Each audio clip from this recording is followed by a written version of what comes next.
And we're live. All right. So it Cool. says to Mabel, I says. Yes, indeed. Okay, so far we've got most, but not all, signed on.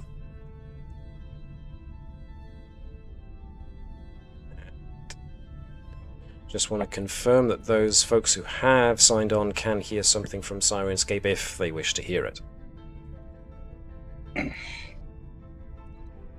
This is usually about the point where somebody goes, oh yeah, I need to press play.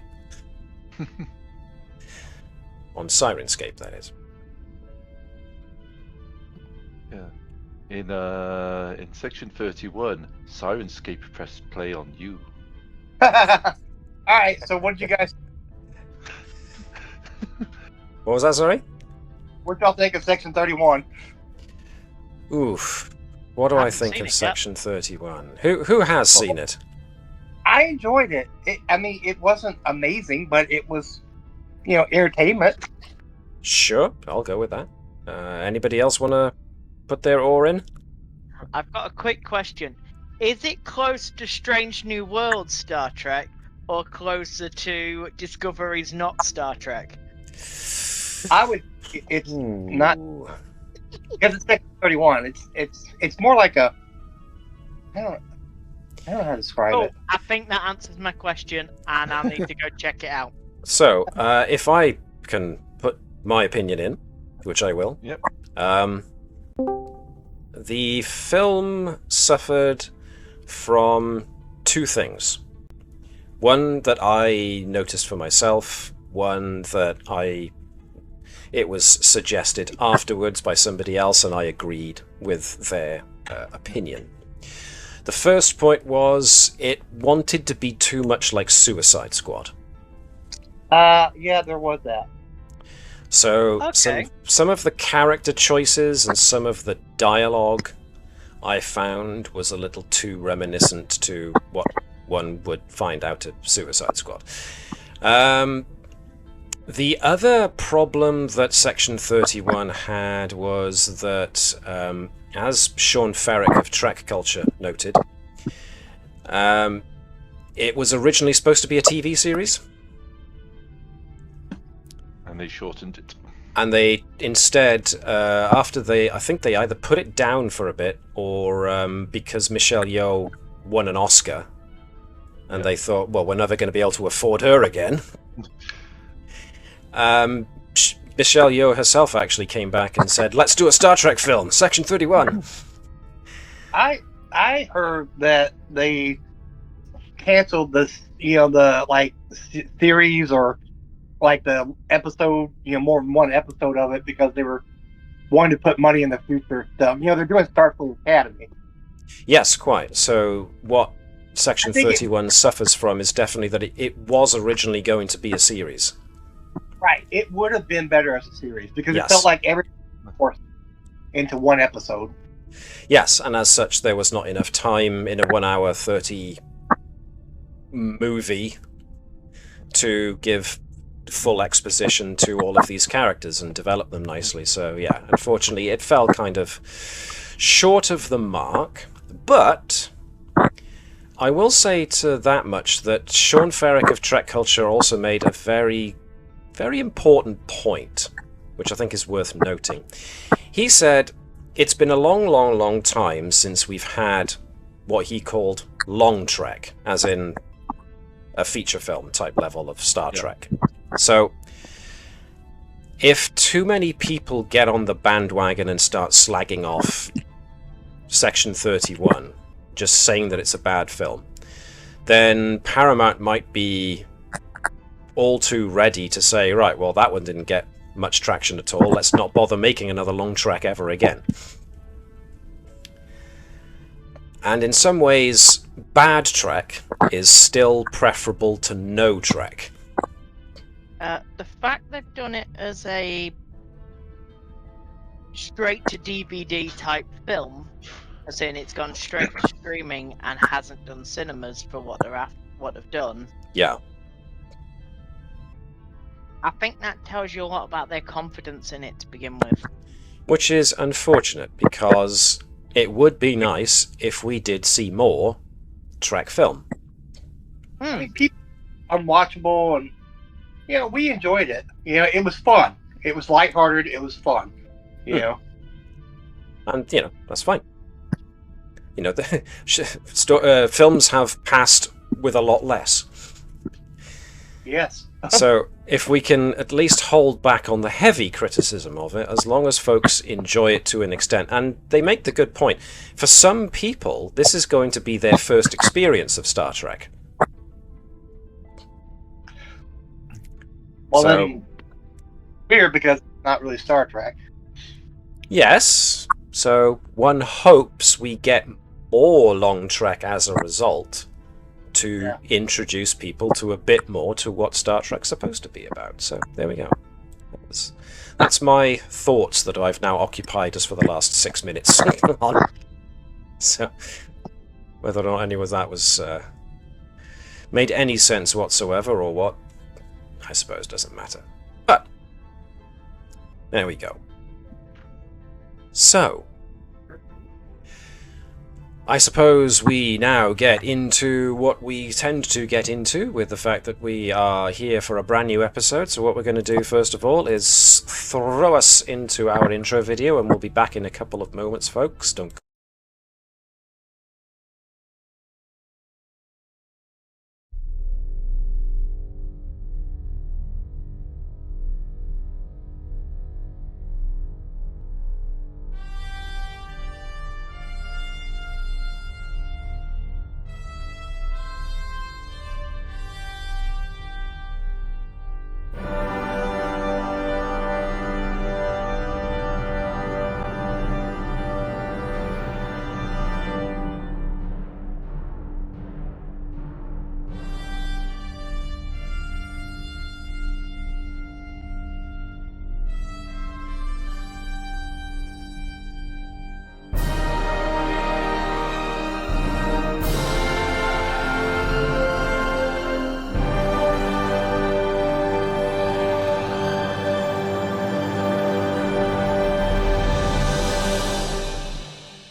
I'm just going to say it, the Binar adjustable light.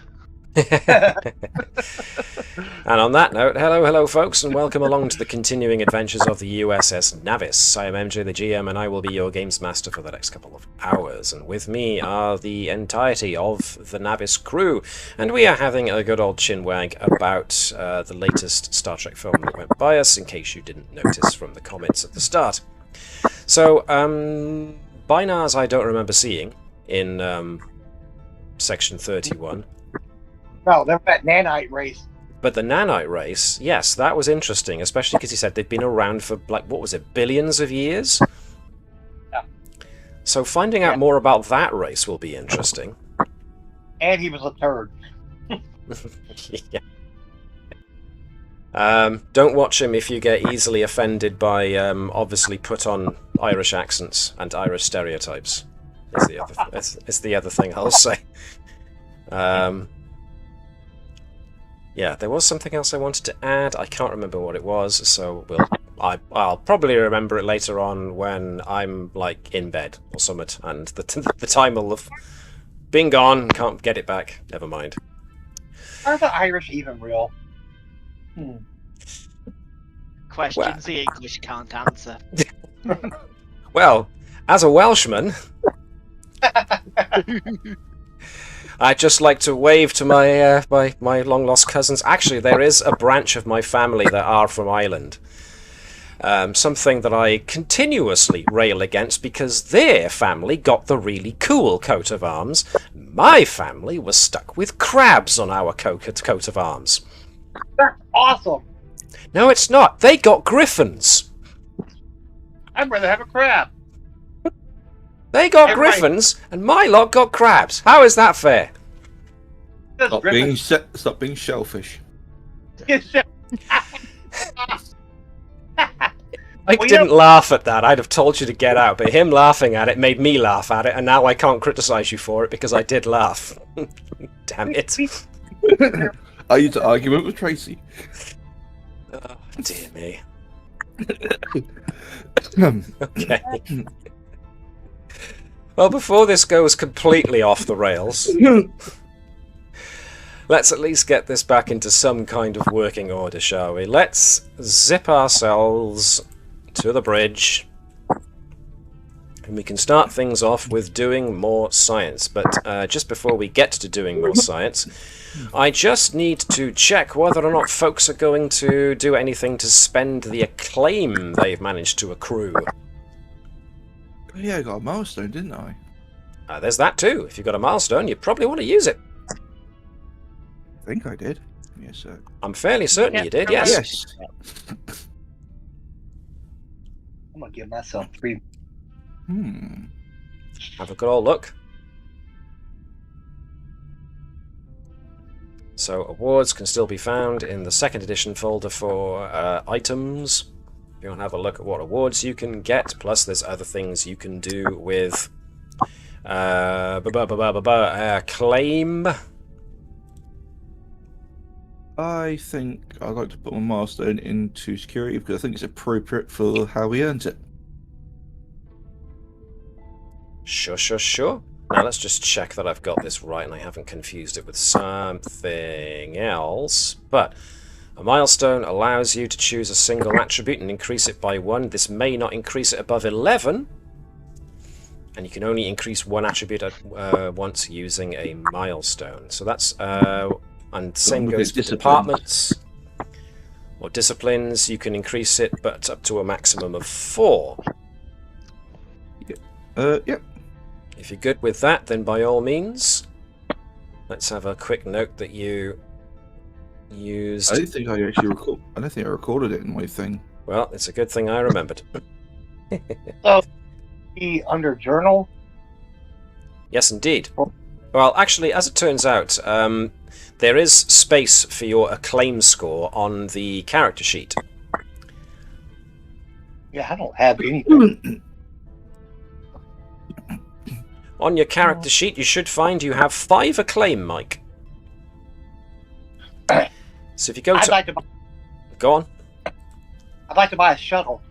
A hot tub. Well, that's requisition, and, how much would it cost to requisition a ship?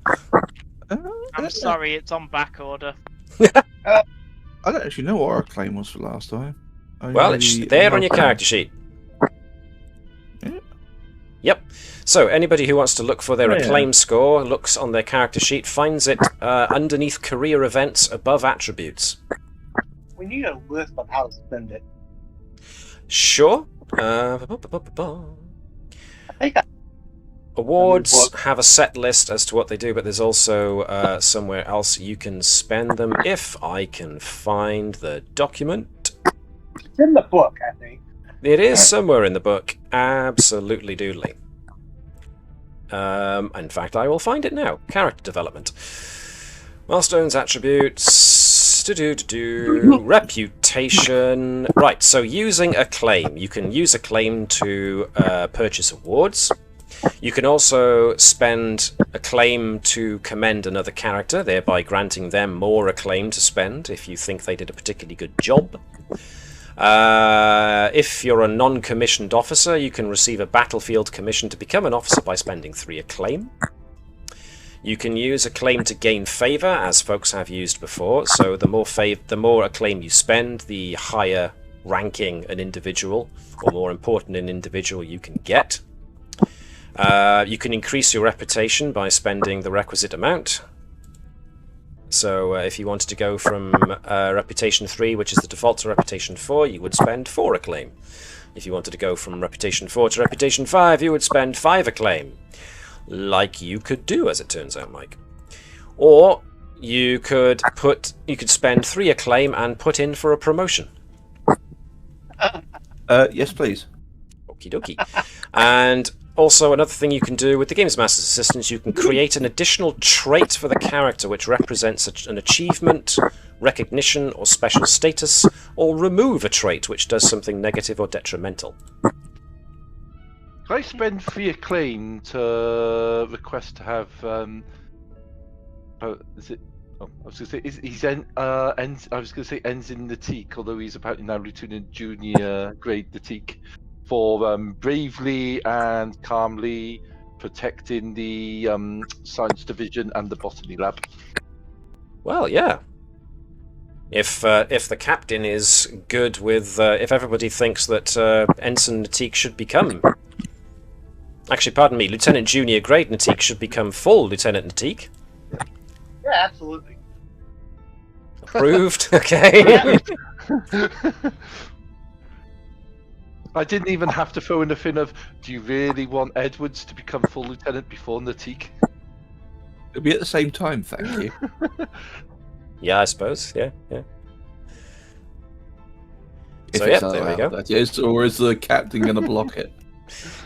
See previous statement for Edwards. First officers submitted the paperwork. It's fine. Webby, in all seriousness, is it all right if Alex increases his character's rank?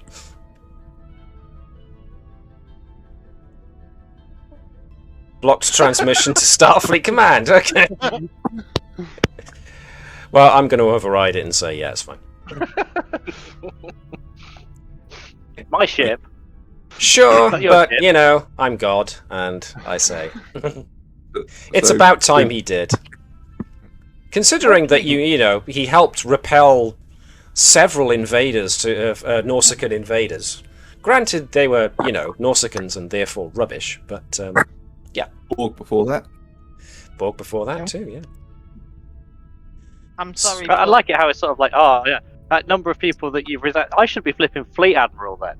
You know, if we're Well, going like this. yeah, well, Oh, That's you not talking to. That's you not asking for promotion for the admiralty. That's a you well, problem. the thing is that I've sat at 5 acclaims, so I could, but then it Yeah. makes it very difficult because it means that we start moving towards an admiral game.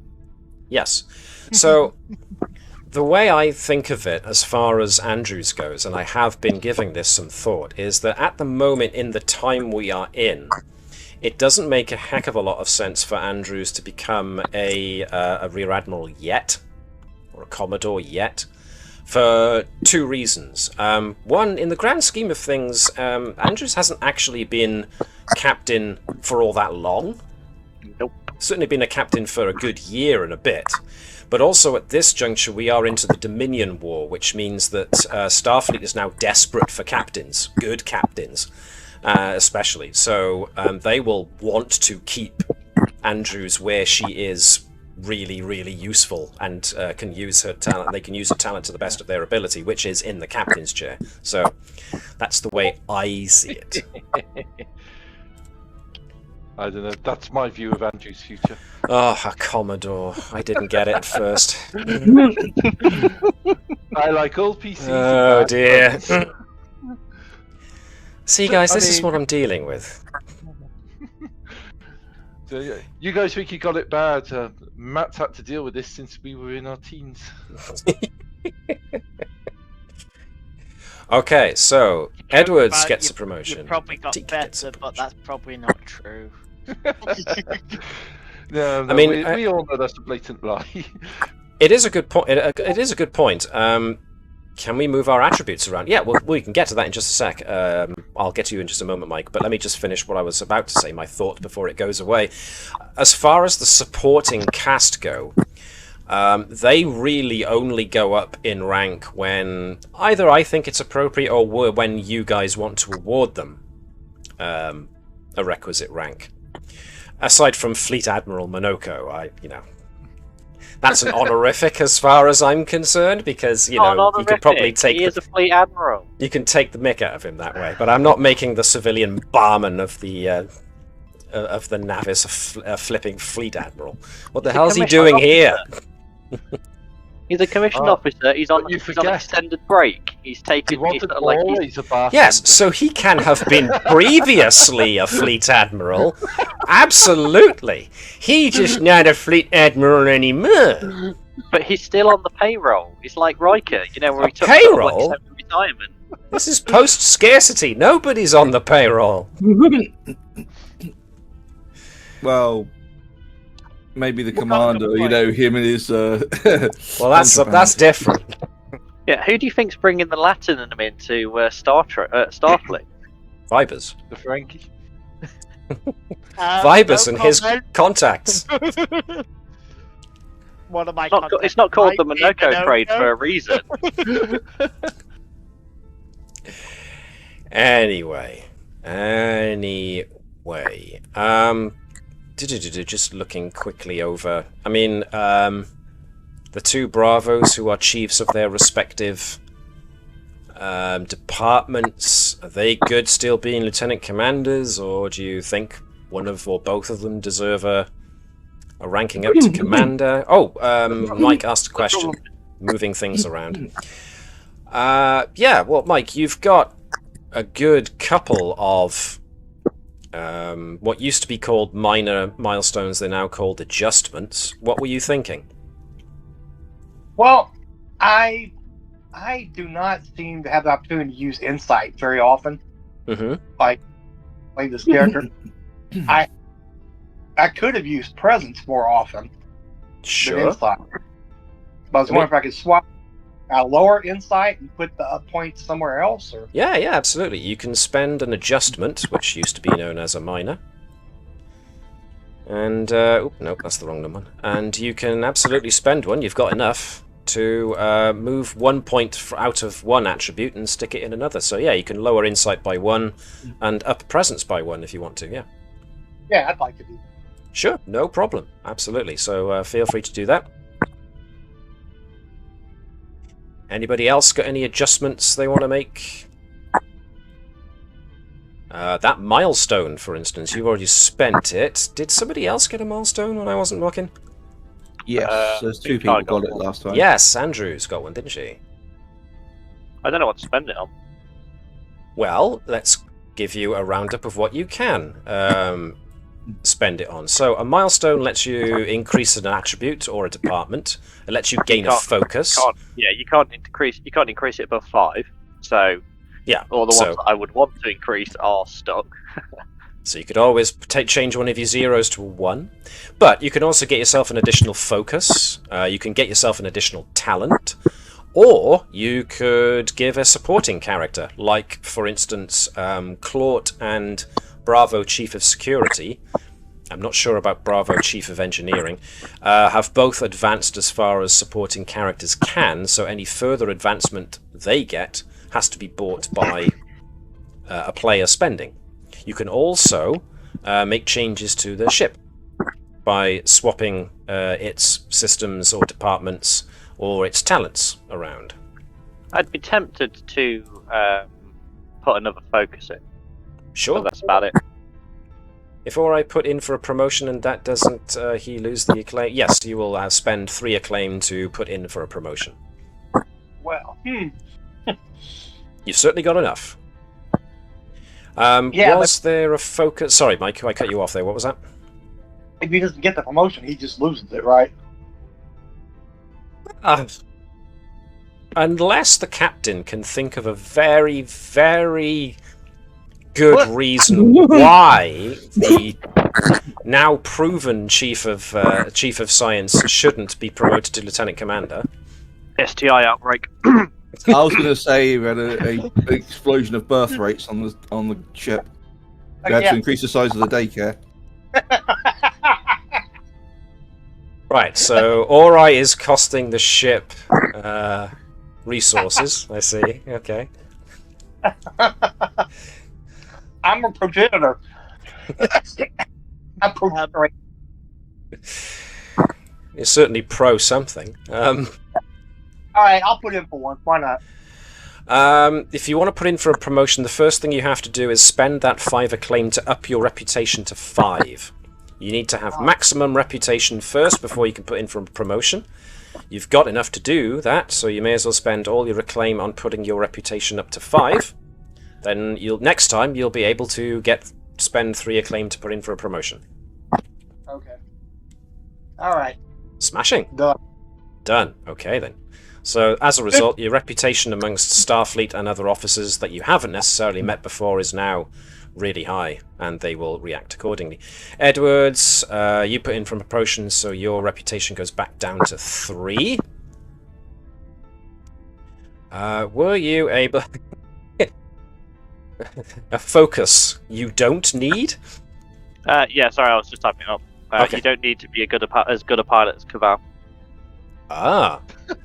That's not necessarily a focus, that's more like a value. Yeah. So okay, helm focus. operation would be Yeah. good.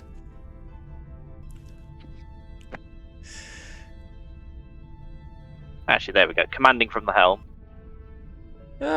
Sure.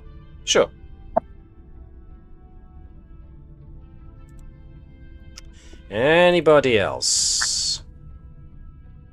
What else I can mean- you use minor? Don't think I've got enough to spend on anything else. No, you've only got 2, so you could gain favor with a Starfleet level officer, potentially, or you could award it to somebody else. I Pardon don't mind me. awarding it to someone else who could use it. Yeah, hello. Well, interesting. It's him you're looking for. Do you indeed want to award? I mean, Hello did... Well, Unit Hello is an interesting case, is it not? And I mean, every- we would be slowly starting to be similar to the Orville. I just realised it's like, hey, we've got our own little Kalon. We've had him for months. Yeah? Yeah, but Isaac Years eventually even. did get turned into a commissioned officer. That's what I was more making the connection of. At the moment, Unit Hello is apparently a very useful artificial intelligence plugged into mostly the navigational computer to help you navigate the... This unit wishes to explore the echelons of command. Well... that introduces a very interesting question. Because technically, Unit Hello would first need to be tested as to whether or not it falls on that scale of whether or not it counts as a sentient being, before then being entered as a non-commissioned officer kind of job. You know, I know what a future project for Bertram is going to be, creating an entirely biological ship, so Starfleet can finally have a mechanical captain in charge of riding a biological entity through the universe. 'Cause it's been the other way around for far too long. Oh, I want to help. I mean, you could go the other way and go for Ron Williams' Bicentennial Man and start making organs that can fit in cybernetic life forms and biological. If you want to go that kind of direction. In some ways, Edwards, you and I are very different people. Well, I was thinking that'd be a good way of your actual experimentations going. As a serious note. I'm so glad I'm part cyborg. Wait, if you're a cyborg, doesn't that mean you're by definition part mechanical? Oh If yeah. you're only- You can't be part cyborg. What else can you use? Minor. You broke up there, Mike. Say that again. How can you use the minor thing? How do you use the minor thing? What else can you use them for? Well, that's pretty much what we just did, which is reducing one attribute by one, then increasing another, doing the same with departments. You can swap one of your focuses around, or you can replace one of your talents from a different one. Or you can do the same for a supporting character. Okay. I want to give Unit Hello a focus in sexy. Focus in what? Sexy. Okay. Focus in what, sorry? Might have to spell it out for us. Sexy. Oh. Right. Sorry, the sexy tones were just too much for me and I couldn't actually hear what it was you said. Unit Hello gains a focus in sexy. Well, considering it's got multiple appendages... No, I'm not going there. Nope. It's like Crichton's Hoover appendage. Nope, I'm not going I'm sorry, there. Nope. but all we got out of that was a HR complaint. It hasn't even been done yet, but the ship's bureaucracy is fast enough to know when these things are happening. I'm so glad we don't have Biono or gel packs on this ship. Yeah, quite. Okay. Like my best efforts. About that, Captain. Oh, good. It's Bertram- excellent. Contraband. Yay. Port nacelle. We don't talk about the port nacelle. There's nothing wrong with the port nacelle. It's just producing them, isn't it? We don't All talk right, about If there's nothing else then to do with character advancement or acclaim, then we will have to shift over to our science projects, of which there were only 2, really.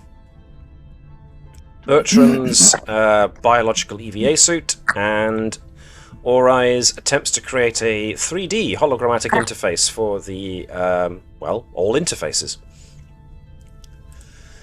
So, let's deal with Bertram. Bertram. You were currently investigating genetics, we're near the end of study. Yep. Go for it.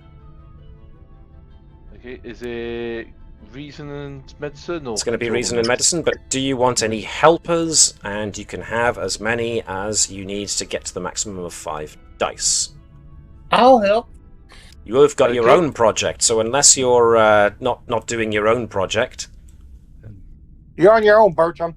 Okay. If I go to, if I have the 2 nurses with me, and let's encourage Natik's recent focus in botany. okay. In that I case, know it's not actually botany, but hey, try and actually encourage Natik to get involved in the science stuff. sure, okay.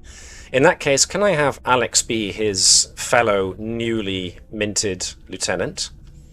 I will want Natik to give me Already throwing the badges. Yeah, I'm already throwing about. This isn't like a little firefight with the Romulans or the Borg. This is important.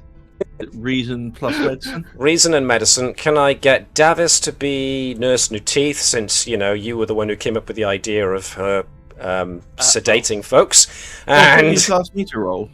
I asked you to roll Natik. Oh, I would like Go. Davis to roll Nurse Nuteeth, and for Nurse Bravo, can I have Sean, please? so Okay. Nutique, the security officer. Yes. Natik, the security guy. He is going Okay. to be giving us reason and medicine. Now, to be fair, his medicine's not that bad. Is Natik doing the same thing? Yeah, botany. Yes, indeed, but she's got no foci on genetics, so it's just talent. Same goes for Bravo. He doesn't have genetics, so it's just going to be... Ooh. So, Natik Yeah. wanted to contribute. So, all the medical professionals here just pat him on the back and go, you tried. You tried. He's here That's what counts. he's here as our new exchange student. with Exactly. security. 1, 2, 3, 4 successes. Very good. Very near the end. The end is very close. Very near in sight. Not sure if it's going to be what you wanted, but it will still give you invaluable information. So, moving on. Orai's 3D hologrammatic interface. You're currently looking at this through the lens of quantum physics.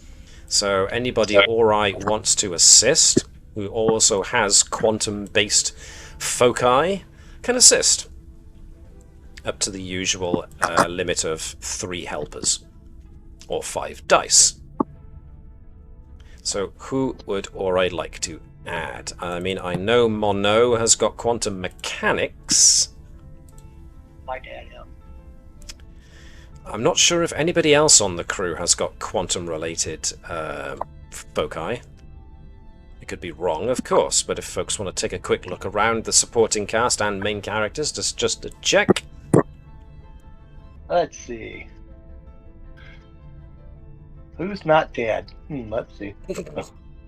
Everybody up. here. I mean, technically, Kirst has got ship systems investigation and audit specialist. Okay. It is a new specialization for the ship. That's How about that's- okay. Bravo has theoretical physics? Bravo. Which Bravo? Who's he? I just saw him. He is Inkle. Inkol. Ikron. Astrometrics. Astrometrics Bravo. Where's he at? We need to actually use him for some stuff. Nah, we don't. It's a myth. He's the Oh, Bravo we yeah. don't talk about. Or we need to transfer him. Bit harsh. Let's actually bring him in, because he needs to be with the rest of his science team. Yes, theoretical physics. Here he is. He's so grateful that people remembered he exists. It's a myth. So yes, we can have Bravo of Science to help. If you want, you can bring Kirst in. There's also Monod, who has got quantum mechanics. So that looks like 3 helpers to me. Yes. Good. Let's do it.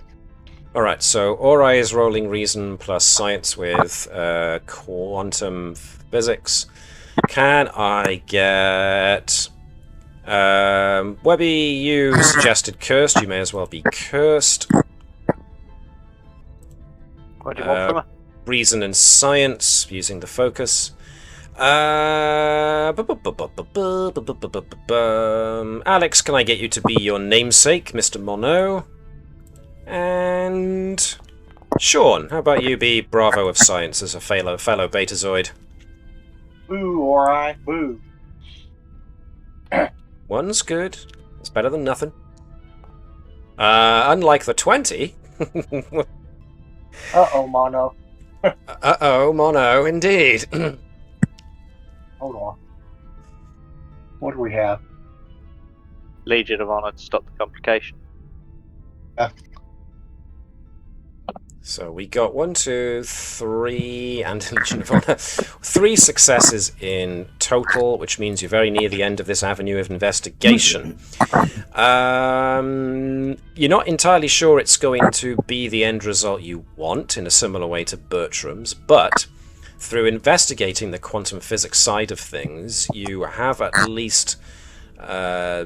you will at least sort out the problem where holographic messages and interfaces were being intercepted by the likes of the Romulans. So you will at least, if nothing else, have found a way to safeguard the system against observation from outside. So, Fair enough. yeah. Nice, nice. And so, we move on to the next stage of our episode preamble with... the Dominion War campaign. Webby's favourite. So, the side of things that tries to represent the continuing struggles of at least the 20th Fleet's struggles against the Jem'Hadar and the Dominion in general. So, before we get on to sorting out the points of interest, you do have enough progression points to spend to gain a progression. So, spending 5 progression points will net you a roll on the progression table, and as it happens, I already did it, and you get a ship refit. One ship in the fleet may increase one of its powers below 14 by +1. Us! Sadly, no. The Navis does really not need a boost. Totally does.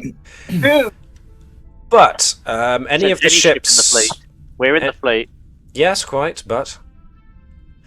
any of these ship assets that you've got can now have any one of their attributes increased in power by 1, as long as it's already below 14. Now, where's that Miranda? That Miranda it blew died. It blew up. Oh dear, what a pity, never mind.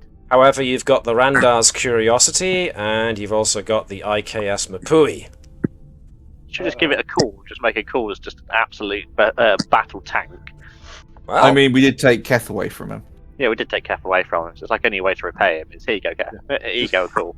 We killed one of your prized friends and valued shipmates. In return, have a reactor.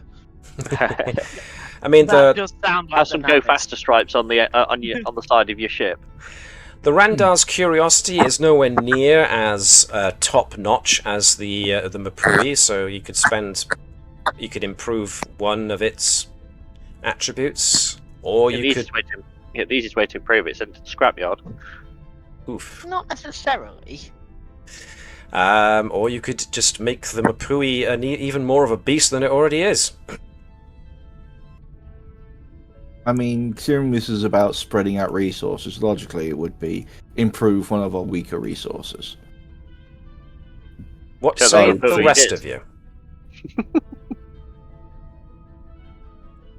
No, I do agree. We probably should balance as much as possible. In which case, why don't we bump the medical stats of the Nightingale?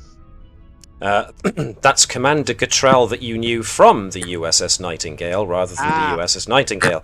Just like Captain Ralph Fortok, Orai's former commanding officer, comes from the USS Megami, so all I've put there is where they're from, not the ship that they're part of. Oh, that's a good point, actually.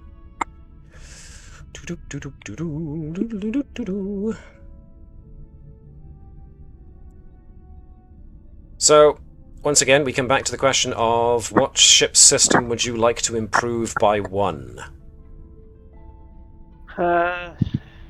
Which one are we looking at then? The Rendar's Curiosity.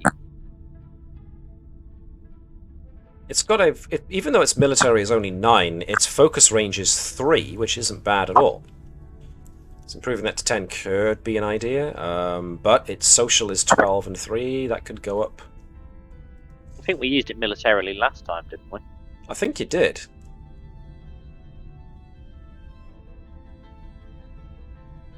So just give a Springfield class more guns.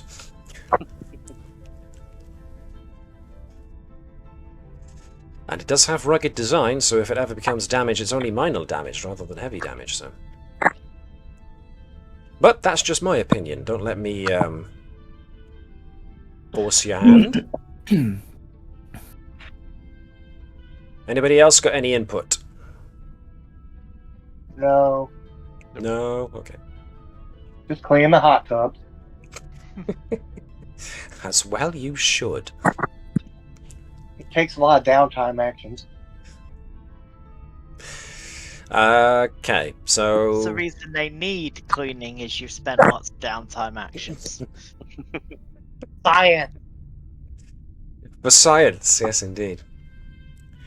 Or as Bertram puts it, biohazard. You're not wrong.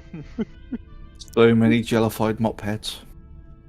Okay, once more. Final word. What you're spending it on.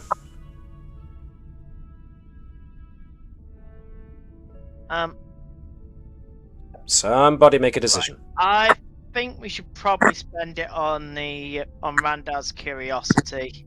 Yeah. And then which stat?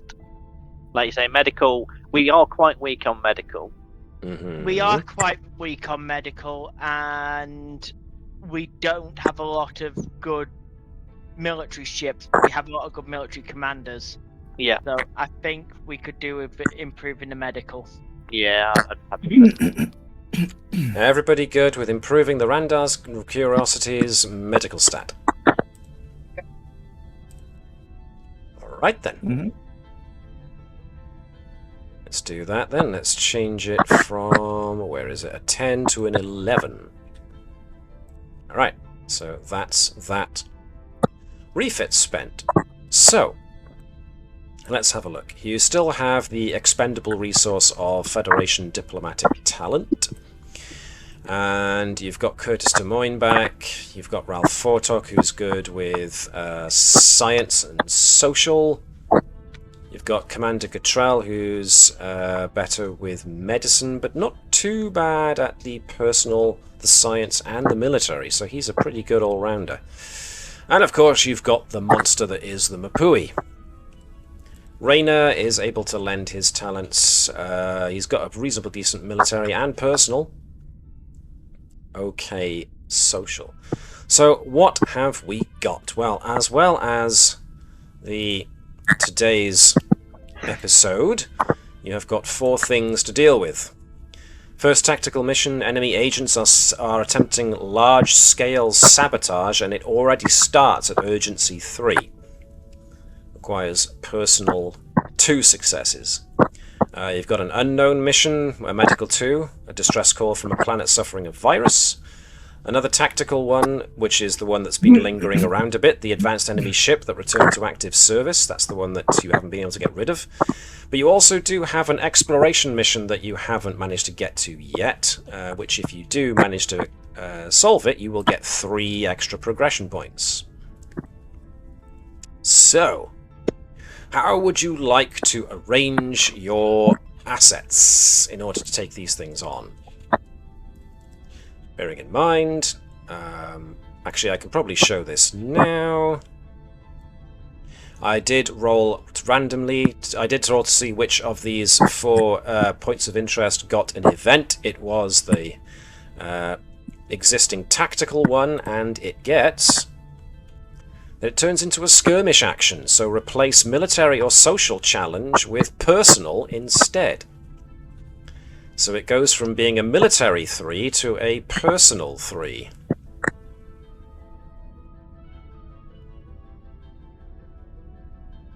So you've now actually got 2 personal, 1 medical, 1 science. I think probably shove Rayner on one of the personal ones. I think he's our best personal, isn't he? He has got... Actually, yeah, personal 12 too. But Ralph Fortok has got personal 13-1, and the Mapui has got personal 15-4. Never mind then. Des Moines is not bad, he's got 12-2 for personal. Randar's not terribly good at that.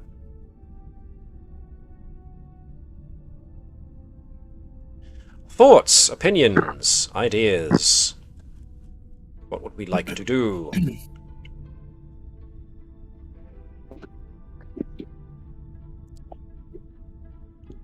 Alright, let's think then. Go on, the Navis. Right. So we're trying to figure out which mission to pick up. And with who to use on it. Right. Highest urgency we currently have. The 2 tactical is ones. The 2 tactical ones. So I think it's an idea to actually clear one of the tactical ones. Mm-hmm. Right. Now, as a point of tactics, to clear one of the tactical ones, it wouldn't be a bad idea to try and amass some momentum, because you can spend momentum on buying extra dice. So maybe try and get one of the easier ones out the way first to see if you can generate some momentum that you can then add more dice to, trying to deal with the ones that you want to get rid of urgently. Which case... Wait, give me a sec. I might be able to help with this. Oh. Okay, what are you thinking? I've still got if I've got a point of determination, I can, if I do have one, I can exchange it for 3. Now, this introduces an interesting point. I am fine with you using your main characters to give some kind of assistance to this, but by doing so, Yes. you will remove them from the main episode. Never mind then. Because they will be busy elsewhere in the fleet helping out with what they're helping out with. And this is campaign momentum rather than the general group momentum that you get on as a regular thing. Sorry, They're 2 different types. They act the same, but they are 2 different things. Good one to find out, though. Right.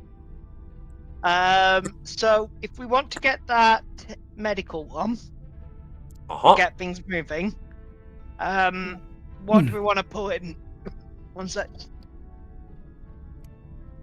Commander Gatrell is the one with the highest medical rating. He's got 13-3. And So- you did just up the Randar's Curiosities medical thing from to 11-2, so... Okay, let's do that then. So let's take Cottrell and Randall's Curiosity and throw them at that distress signal as a medical 2. How many dice does that give us? Well, Three. one of them is going to be the primary, one of them is going to be assisting, so that's going to be 3. Okay, so that's not too bad. I'd And probably you, throw another thing at it again. You are doing a medical 2.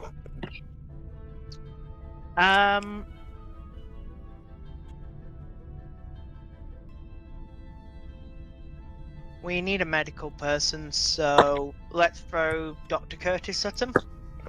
The problem is as soon as we do that, it leaves us with very little for the actual. I hate this. I genuinely hate this. I'm like, we either risk and not succeed on the medical 2, or we throw everything at it to make sure we do succeed, but then we have nothing. We can't do anything else, and it just escalates everything. But Right. on the flip side, tactical escalation is obviously a bad thing, but exploration escalation just means it goes away, and unknown escalation just means that goes away too. So Yeah, we're already at urgency 3, so it's going to become after this. It's near enough impossible unless we throw everything at the other 2 that's urgency 3. Right, let's just get it over with so we can get on with the episode. okie doke.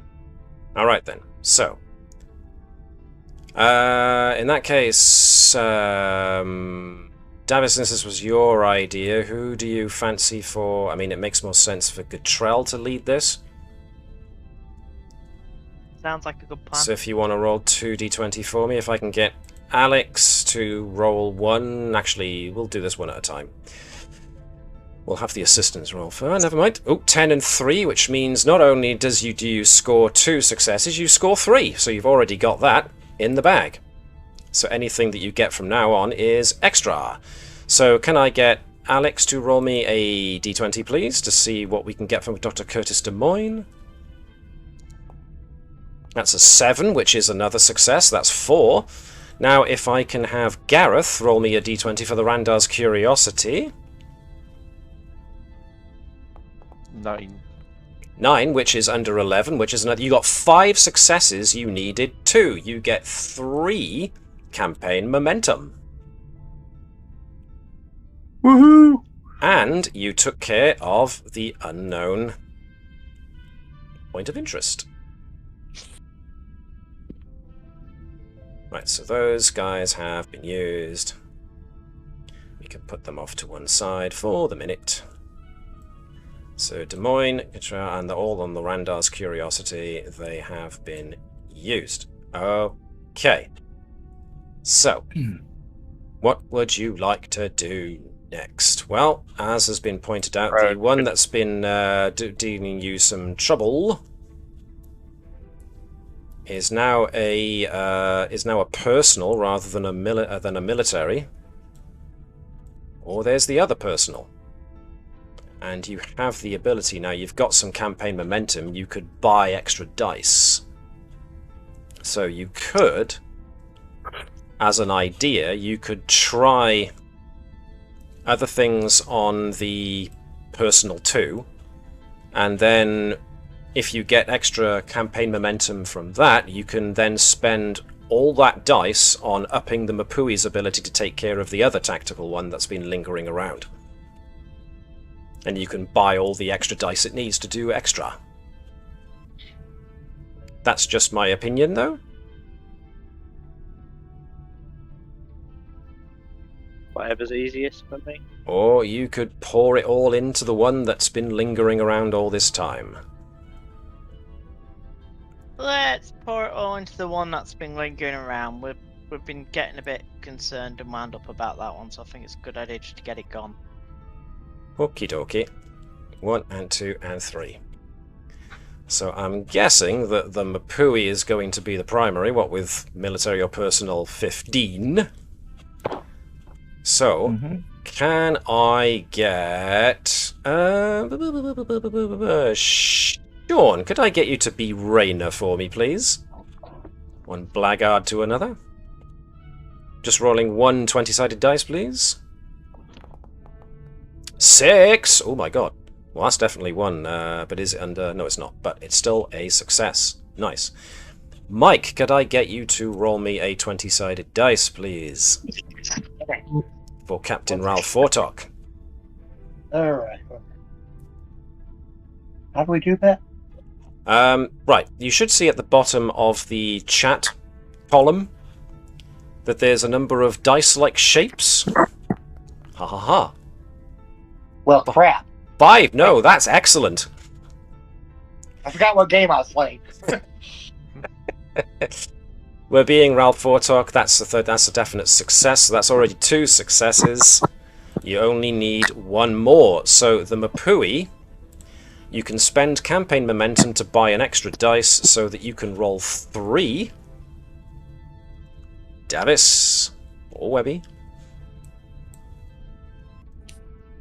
Roll 3 Well, I think d20s. this one's on you.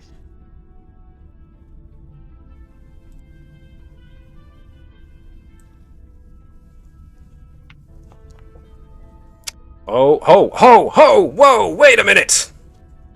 An 11 and a 3 and a 3, which means that's 1, 2, 3, 4, 5 successes. 5, 6, 7 successes in total. You got 4 over and above what was necessary.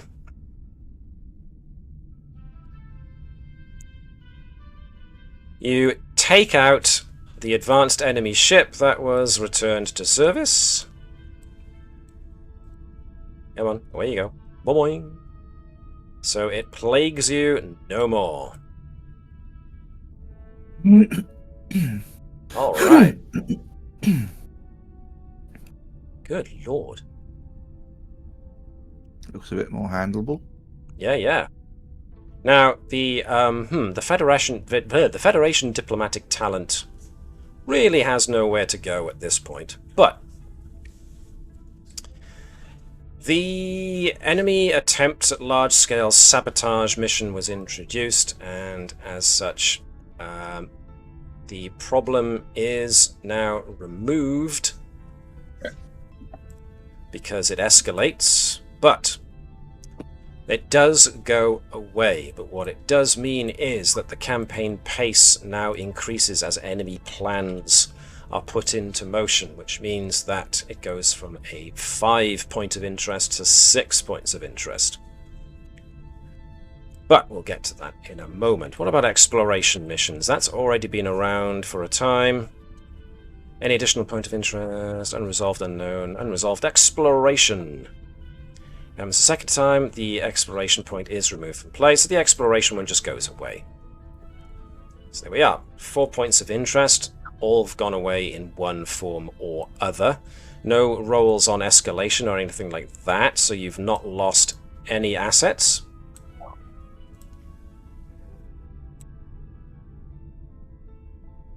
Whatsoever.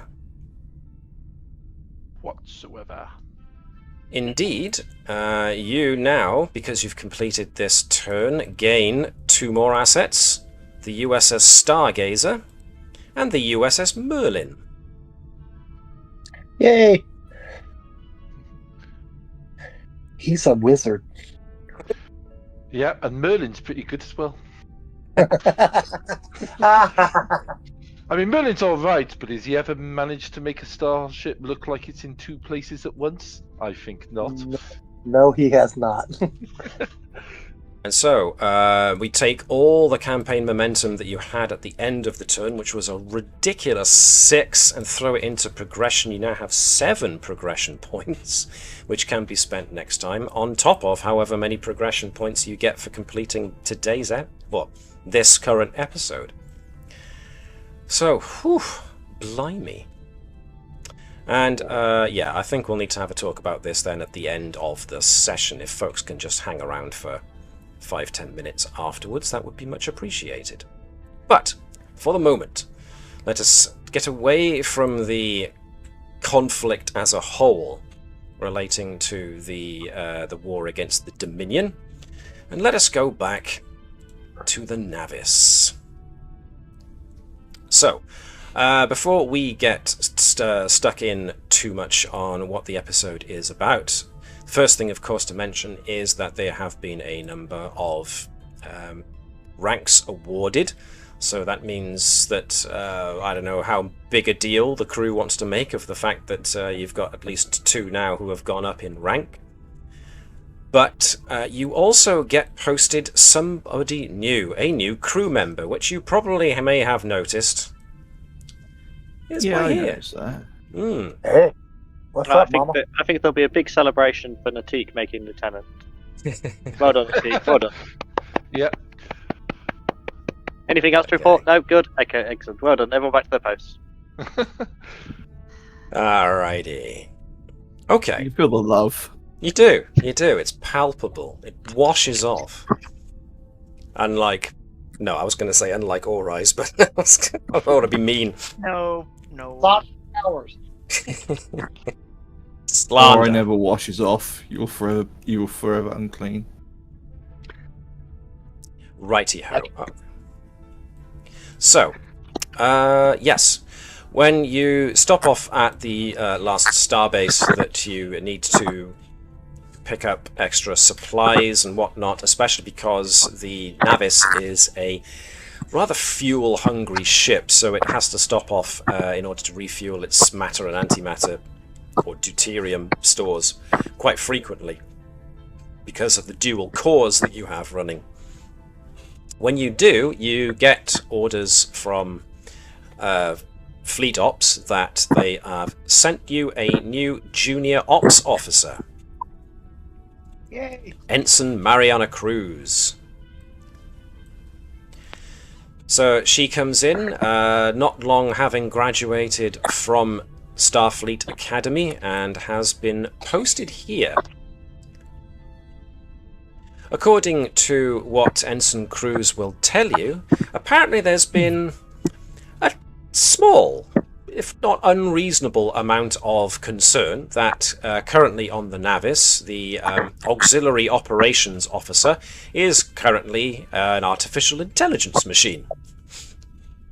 And so, in order to provide some actual, shall we say, safe redundancy to the ops station, they have sent you a recent graduate as essentially the person that fills the chair when Nova is otherwise preoccupied.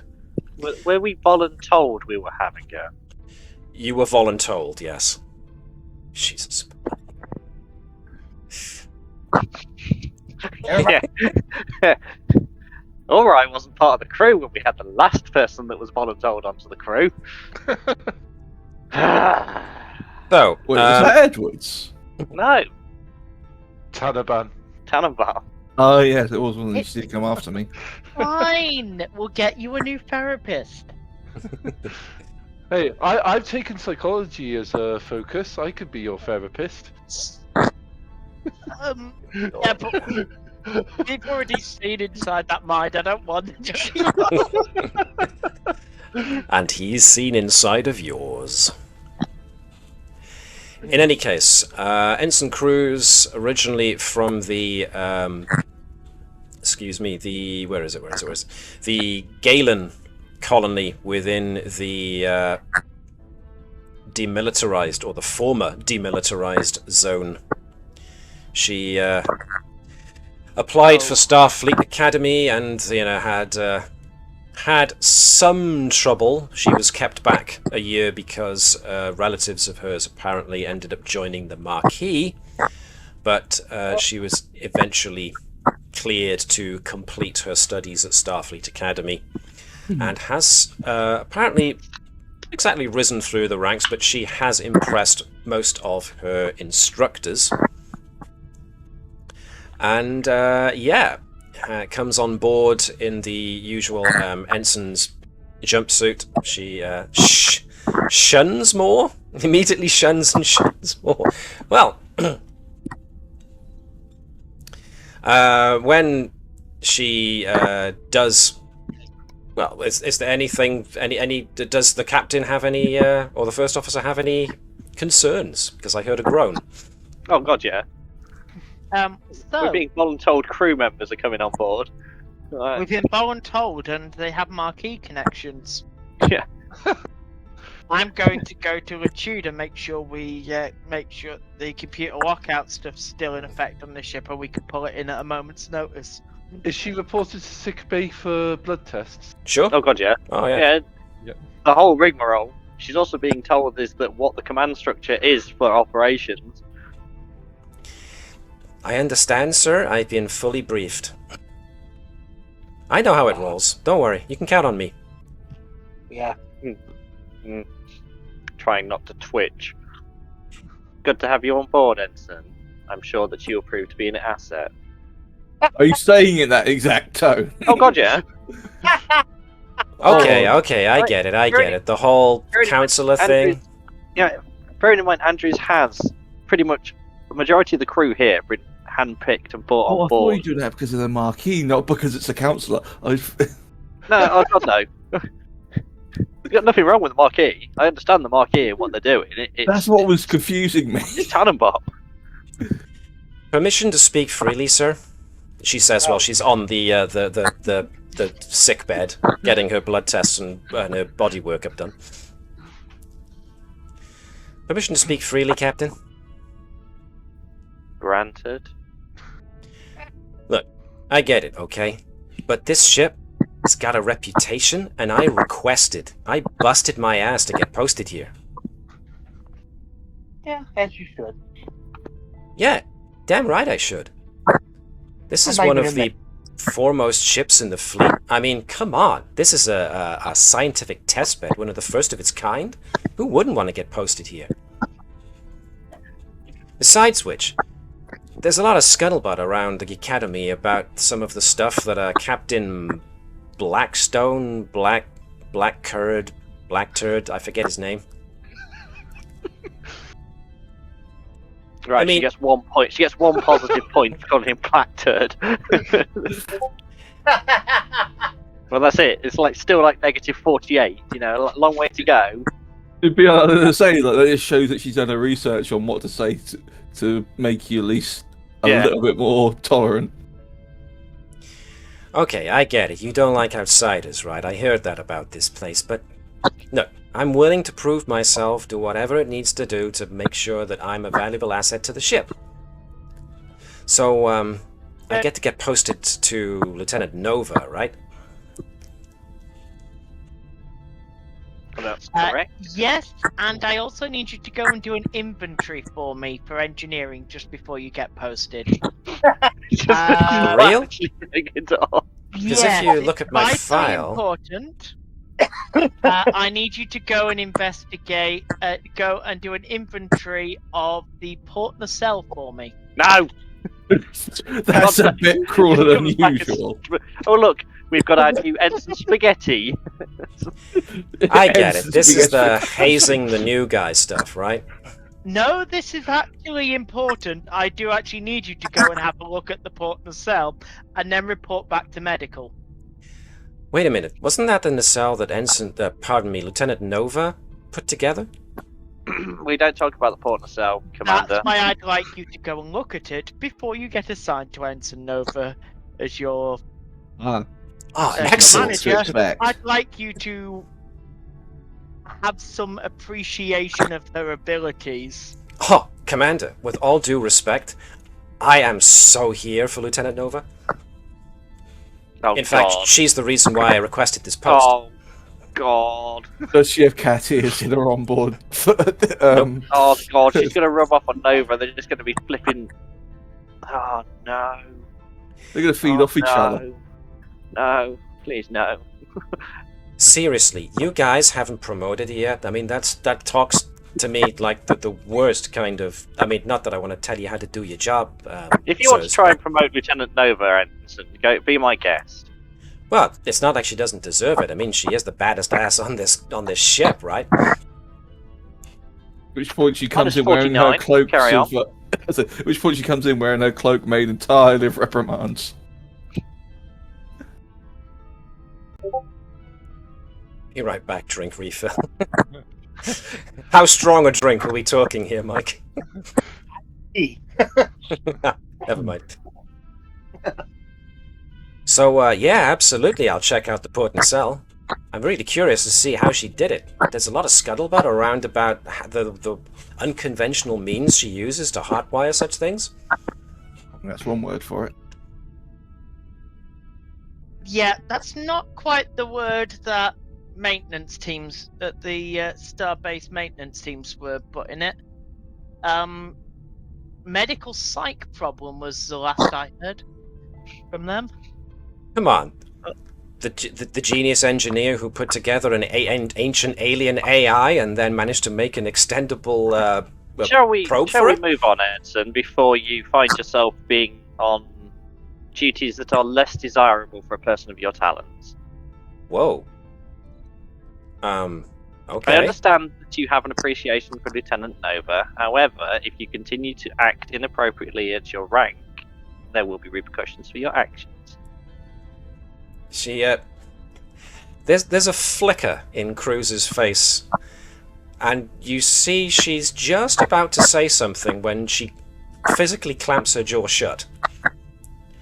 Sure, sir. Whatever you say, sir. I'll go, as soon as I finish this, the doctor checking me out, I'll, get straight to it, sir. I'll even, inventory engineering if that's what you want me to do, sir.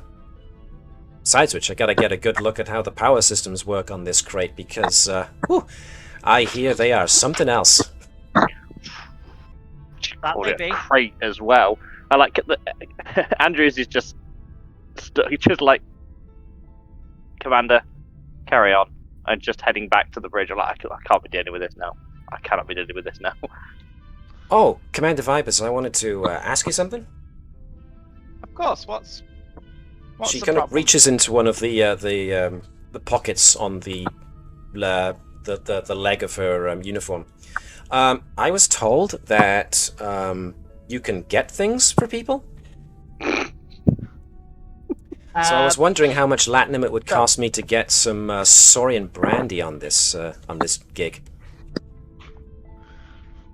Okay, as per the captain's just given instructions, please don't make me have to give you a reprimand for your official record on day one. With all due respect, Commander, if the captain was about reprimands, she'd have fired you and Nova by now. You'd be Right. surprised. I know, exactly, right? That's what everyone says. Was it true that she used to be a spy? I can neither confirm nor deny. Oh, right. You'll right, have to sure. bring that up with Nova during your Orientation. orientation. On that note, before I have to give you any reprimands, I think we should probably get that started. On an Orientation. official capacity- Gotcha. On an official capacity, catch me at the bar when I'm not on shift. I'm, Is Bertram standing there with tricorder still, just listening to this conversation going on? yeah, Bertram will get the impression that Cruz has entirely forgotten that he's there. She's just holding her arm out, letting him poke and prod and test as if she doesn't feel a thing, so... Doctor, are you done yet? Are the tests negative, Matt? Oh, Was there anything unusual? there's nothing unusual, she's human, she's got some interesting tattoos on her, and that's about it. I mean, I'd say the first one you might be a bit off. Nothing unusual. It's like the fan. She's got scars here and there, which is kind of unusual, because you imagine if she's been in scrapes, then dermal regenerators would have just made said scars go away, so... Or she's a cutter. There's nothing to indicate that, certainly, but yeah. Bertram will ask, on seeing that, if she has any unusual or less well-known or reported medical issues she's known of that may not necessarily be on her official file, especially concerning epidermal regeneration. What, these? Come on. Chicks dig scars, right? I'm a doctor, not a chick. I'm afraid I need to. Whoa, Doc, I wasn't coming on to you, but As part of the medical exam, I need to actually quantify anything even remotely unusual, and scars that have either resisted or not been subject to epidermal regeneration as standard do fall under that. I wouldn't worry about it, Doc. It was an accident I got while I crashed a shuttle during basic training. But that doesn't explain why they weren't regenerated. Gotta look like a badass, right? Need a reputation. That's how you get noticed. Are you saying that you requested that the scars be left on? Of course. Can I actually take any sort of role to see if she's deliberately hiding something or putting on a front to try and distract from something? Sure, if you want to. Insight and medicine, since you got psychology. Okay. Psychology is a focus. Three successes. So that's 1, 2, 3. You're... I'm glad that the whole of this crew have got this kind of like underlying level of paranoia about new officers, because the amount of times we've been stabbed in the back by new officers from Starfleet that Starfleet has recommended we have to have. Yeah. There's a Okay. reason this crew has the least amount of transfers you've ever seen. Hang on then. Partnership, Lieutenant part of the Turin. crew. Yeah, we like Turin, because Turin kind of like proved herself as being competent. Turin. Okay then, so it's a matter we of proving didn't yourself. trust All right. Turin, and then Turin came back. Yeah, after we rescued her from a horrible place that we dropped her into. yeah, we At which kind of point felt we guilty about trusted her Turin. since. Okay, alright, fine. Okie dokies. And the Teeth just turned up on board, so like no one knows where she came from. No one questioned She it. was already on Starfleet- the medical staff, so there we are. Yeah, already on the medical staff. That half Romulan that just happened to be there. Well, if you remember, the first time we actually saw the full list of supporting characters in the mess hall was back when we had John as... Ooh, good grief. Natala. Natala, thank you. Natala had organised that massive birthday celebration, so that was when New Teeth and the other members of the sickbay crew were... That's when the Romulans were swept her on board. Quite. Right. If that's what you want She's to been there believe, then that who long. am I to Yeah, say? She's been that long indoctrinated into the crew, right? She's forgotten she's a Romulan spy, you know. No, as far as Dr. Bertram gets an impression,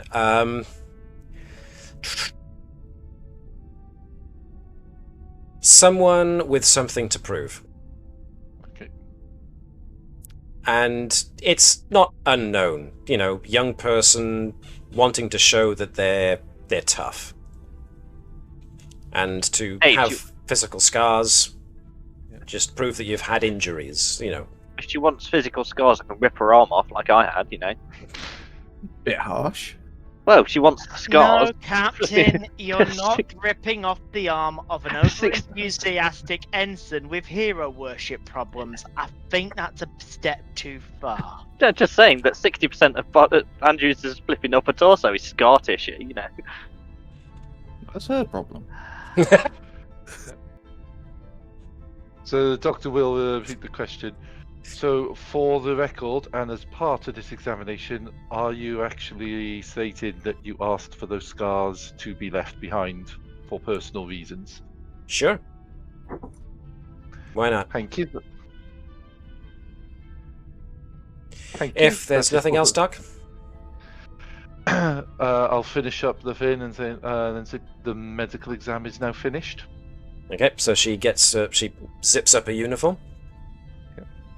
Rolls up her sleeves. Yep. Alright, Right, time for my come with hazing. me. I mean, first duty.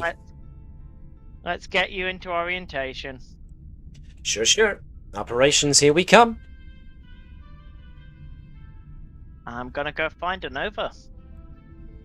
So, yeah, as far as the new ensign's blood test came up negative, however, she seems more interested in engineering and mechanics than Moss lectures may counter suspicious behaviour. Okay. That is a joke. Bertram is not actually joking enough to say that. Okay. He will let Andrews know that the blood tests and everything else came up as normal. Okay, doke. So, for future reference, she has got the foci of power management, so that she can second Nova if needs be.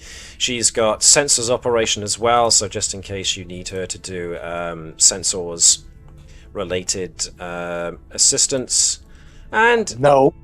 she's also got acrobatic combat if you want her to assist in Okay. if you want her to assist in any security related encounters. So He's been studying. And we can't check her stats. Suspicious. oh, can you not? Whoops-a-daisy, pardon me.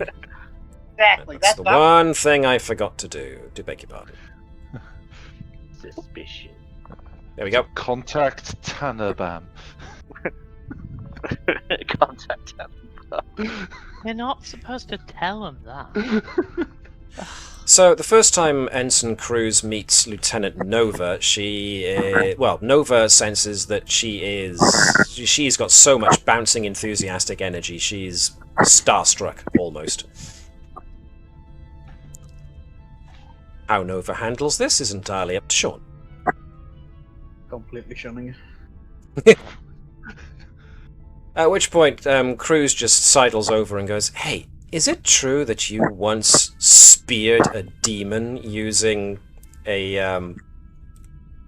oh, what's the name of the tool? Toothpick? I forget. A pattern enhancer? You speared an actual demon with a pattern enhancer. Well, somebody had to. Man, that is so badass. God damn it. An actual demon. I mean, was it like a robot, or... If you're that interested, Ensign, you can read the entirety of the ship's logs and history to understand what Oh, Captain, didn't realise you were lurking. I was about to say, yeah, you should be on the bridge. You're not there. The captain I thought this was being done on the bridge. I don't know where orientation's being done for operations. No, so... no. It probably would be the bridge because she's shunning us. She's not interested in showing her anything secret. Ensign, I'm going to leave you in the Lieutenant's capable hands. Your secondary duties will be sent over before the start of next shift, and you are expected to get yourself settled in and in your assigned quarters, which should be on your pad now. Cool. Bunking up. No problem. Thanks, Commander. And she sidles off. Duties do include disinfecting holodecks. I thought you were about to say a certain someone's hot tub. Well, We have specialists in cleaning that hot tub. Still not This pleased. hazing, hazing is fine. Torture is too far. Look, the Geneva Convention. okay. Moving us on. Okay, a few days into after Ensign Cruz's introduction and you setting off on standard patrol of the region, the Navis is set to. Pardon me, I've lost the episode notes. That was bad of me. Oh, and for those who need to know, this is our 50th episode. Which means that we are probably on our 100th or more video for this series. So, yep. And we're going to celebrate it in true sitcom fashion. A clip show. Now, when Andrews brought up Tanabam, we suddenly get the Wibbly effect and flashback to the initial meeting. And then Lieutenant Ensign Cruz is referencing the spearing of the demon, goes back to episode 3. So, there we are, it is a clip show. God damn it. So what do you say the name of this episode is? This episode is called Early Warning. Episode 50.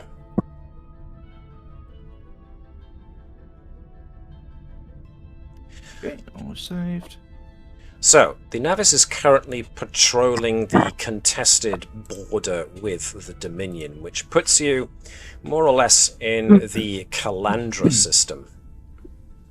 Patrolling back and forth along there, looking for any kind of sign that the Dominion might try and invade. So, for the moment, it's slow, quiet going, and you've been at this patrol for a number of days. Let me change the ambience.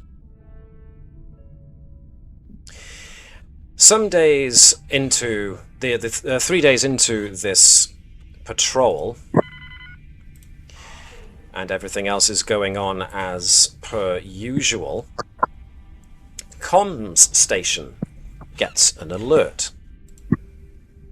So let me find Lieutenant Kesha.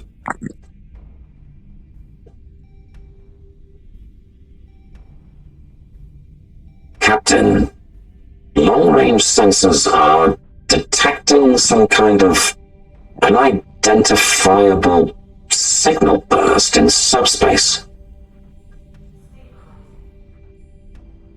Can't quite make out what it is, but it appears to be artificial.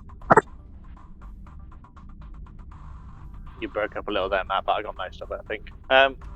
Let's put it through on the channel, see what we can pick up. At the moment, if you go over to Keshan's station, or that you change your command panel on your command chair to bring up what comms can see, it's definitely too measured a frequency burst to be natural. There's none of the usual added chaos to it that suggests something from nature. But as to what it is difficult to tell. It's obviously some kind of powered transmission being sent through subspace, but the exact nature of it is difficult to tell without some more investigation.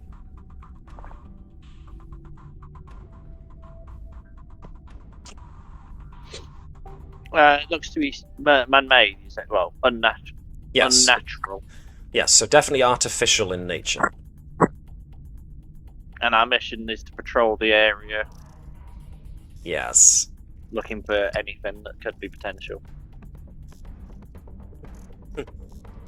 I'd say that we ought to course to investigate. That's the thing, Captain. Right now, I'm having trouble making out a point of origin. I might need some help.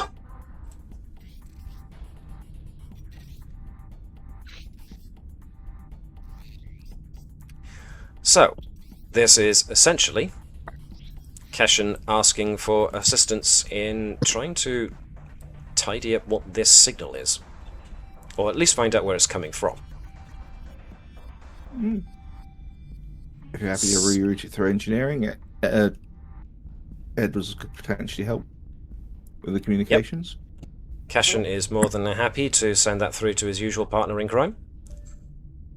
Okay, Also Troll ask science to support as well, so Ori can be involved. Yep, or I can help. Potentially operations if you need to bring more power online for it. Cool, cool. Alright then. So, yes, like I just noted, the signal is definitely non-random. It's powerful enough that there's definitely a burst transmission, possibly containing, well, probably containing data of some sort. What it is, where it's from, at the moment, difficult to tell without some refinement and washing it through some processes. So, oh, okay. Edwards goes for 2 successes. Nice, nice, nice. I required 1. Get 1 into momentum. Okay, not only is the transmission definitely artificial in nature, the burst nature of it does make it somewhat difficult to pinpoint its origin. However, Edwards comes from a civilian background, and therefore colonists on the frontier tended to use slightly different tricks when it came down to tracking rogue signals and whatnot, especially when you're outside on the outer fringes of space. You need to know if that strange transmission you're picking up is the sign of some kind of incoming plasma storm, or if it's somebody who's trying to sneak in and steal your stuff. So Edwards knows a couple of tricks to filter the signal to get a point of origin, and as it happens, the point of origin appears to be the Marva system. You've got 4 momentum, so it's up to you. Do you want somebody with navigation to try and identify where the Marva system is, or because potentially I'm not sure how many of the main characters have actually got anything to do with astronavigation these days, since we lost Cabal We have a Fazanen. Bravo in that area. You do have Bravo of Stellar Cartography, yes. This would count as activating Bravo of Stellar Cartography as a supporting character in order to utilize their abilities. Yeah, I'm fine with that. Cool. Bringing in Bravo of Stellar Cartography. So yes, he's got Stellar Cartography, Astrophysics, Calculative Reasoning. Stellar Cartography as a focus will do. Fine. So, who hasn't rolled in a while? Webby. Do you fancy giving me Reason and Science with a focus on Stellar Cartography? 1 or 2 die. 2 dice if he's the only one doing it.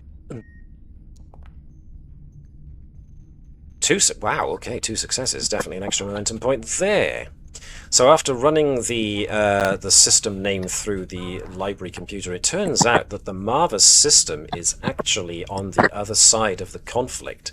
A former Cardassian-held system, which means it's now under the auspices of the Dominion.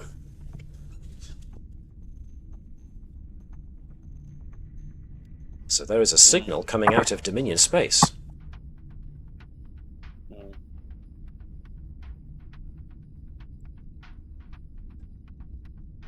No, I'm happy about it, being the opposite side of the ball of the. Captain, it is somewhat irregular that a subspace burst would come into Federation space from outside Dominion space.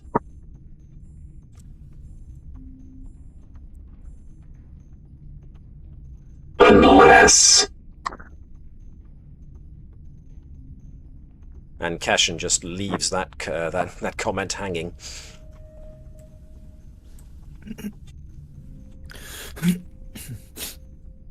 If we are planning to go in there, Captain, I would recommend we enable the cloaking device and try and keep as low a profile as possible.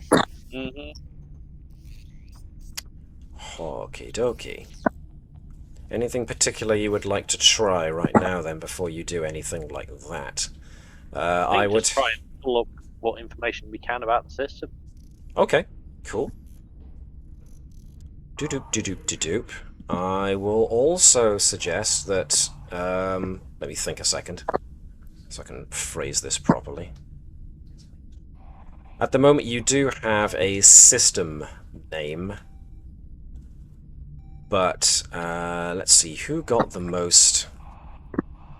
Edwards did get 2 successes, one of them which was a double success, so I'm gonna let through that. Edwards did manage to pinpoint the point of origin, but you've also got that the burst transmission itself is... Well, you haven't managed to break into the signal yet. You don't know what signal was sent. You know where it was sent from, you don't know what the contents of the signal was. So whether that influences your decision any? Do we want to let science try and break the decryption? What does science think? Absolutely. Okay, let's think. What do we got? Sensor operation for Lieutenant Mondo. Mechanics. Quantum mechanics. We've got someone that can deal with decryption. I've seen that. Was that? No, that is Keshin, That's isn't it? Keshin, yeah. Keshin has got encryption, decryption as a focus. Pardon me.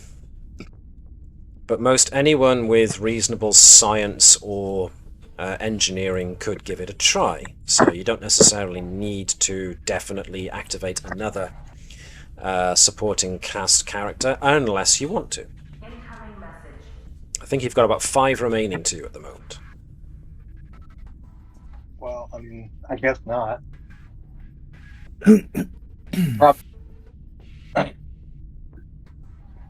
Sounded like you're about to start something there, Mike, but you didn't quite finish it. What were you saying? I guess we should save the supporting characters. Save the supporting characters. Okay, everybody... What does everybody else think about that? Save them until you need them for definite, or use one of the supporting characters because they've got a specialty in what we're after? I mean, if we're doing it for... If we don't want to spend, we've got Lieutenant Bravo we've activated, who has got some level of reasoning size. sounds like decryption, right? Yeah, calculative reasoning, I suppose, could be used to try and calculate what method is being used to encrypt the or to decode the transmission. So yeah, I can go with that. There you go. Anybody else you want to tag along with this? Assistant that can help you out. That we've already asked to get out of bed this morning. That usable? Computer expertise. The study of computer system or the programming of. Right now, not so much, because we're trying to decode a transmission. So anything that involves pulling apart computer bits or bytes to find out what the content of an electronic signal is would help, if you can justify it that way.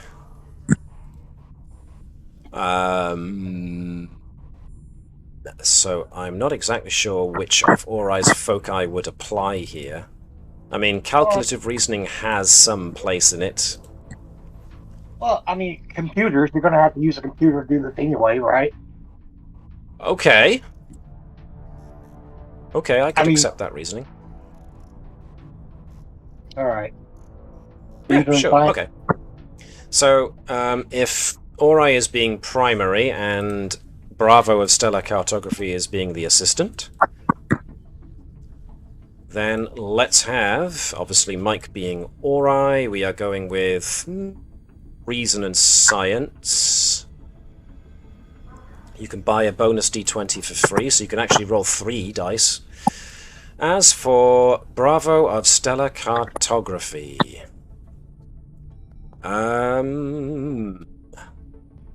Sean, do you fancy being your fellow Betazoid? Alrighty. Cool. Using a focus, using reason and science, I would have thought. Oh, hello! Hello, Bravo of Stellar Cartography. The myth has proved he's real. He's like, you've made me get out of bed. I've got to prove myself to these guys. And boy, howdy does he. I knew he could do it. Yes, indeed. All right, then. So, at first, Bravo and Orai think that they are dealing with a heavily encrypted transmission, which proves to be only half true. Turns out that some part of the transmission are actually corrupted. One of the things that Orai, with his knowledge of computers, could very well have suggested in order to get an idea of where this transmission has come from and what might be inside of it is to essentially pull the headers from the transmission to see where it was originally supposed to be sent. And sure enough, when the data headers are inspected, the data packet headers are inspected, you find that the destination header looks like it's supposed to be one number, but has been corrupted so that it's another number. So it appears that this transmission went out into Federation space due to an error. Huh. The other things that you can just about tease out of these semi-corrupted data is a line that looks like an auditing of available ships, and what looks to be a sentence that suggests... How can I put this without being flatly obvious? Wording that suggests that the message you've intercepted seems to be deployment orders, maybe? Huh. And there is a system name that you do manage to tease out of it finally. The rest of it is unable to be determined. Minos Corva.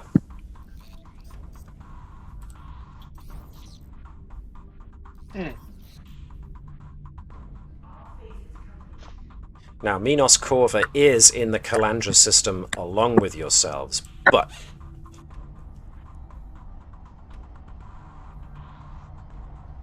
Oh, Go on. Does it look like they've deliberately tried to then scramble it post-transmission? So it's like where they've tried to return a message to the sender. You know, when you send them an email back and you recall it. No, it looks like this is a message that got sent out, but in the sending of it going out, its destination header got corrupted, and so it got sent out in the wrong direction, it seems.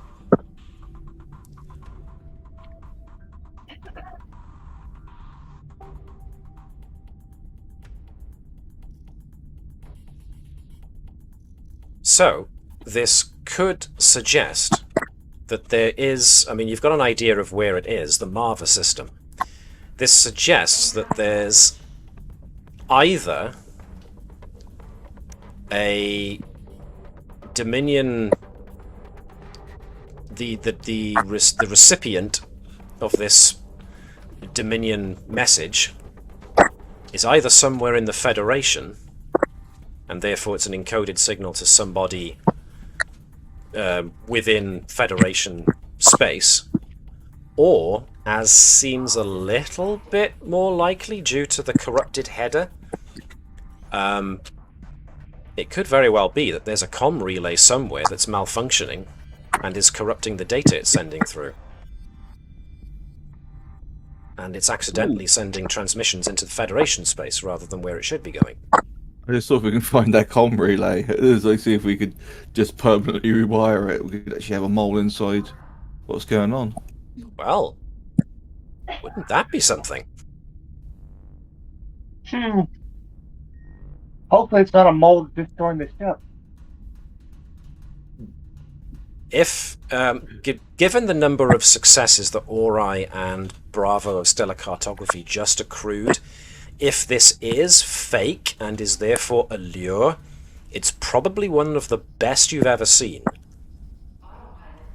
Because this looks like a genuine header corruption error. You know, a bit has been corrupted and therefore the number changes from one number to another. So what you're saying is parity error into the 4.8. Yeah, essentially. So if this was on a network, then the network address that it was being sent to, one of the bits has changed in the destination header, and therefore it's gone to the wrong network as a result.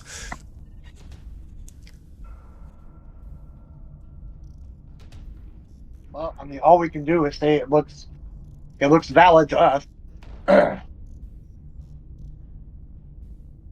So, what would you like to do? Let the captain make decisions. Well, it seems that we've got a destination in this solar system is potentially an area that we need to check out then, based on that communication. And it's still within the Federation, so rather than the... Actually, no, I seem to have confused you a little there, my pardon. Okay, so the point of origin of the signal, which might very well be the relay station that sent it, or maybe even the people who sent it in the first place, that's in the Marva system, which is on the Cardassian Dominion side of the divide. But the information within the transmission seems to contain something, and it names Minos Corva. Right, so named Minos Corva. Which is on the Federation side of things.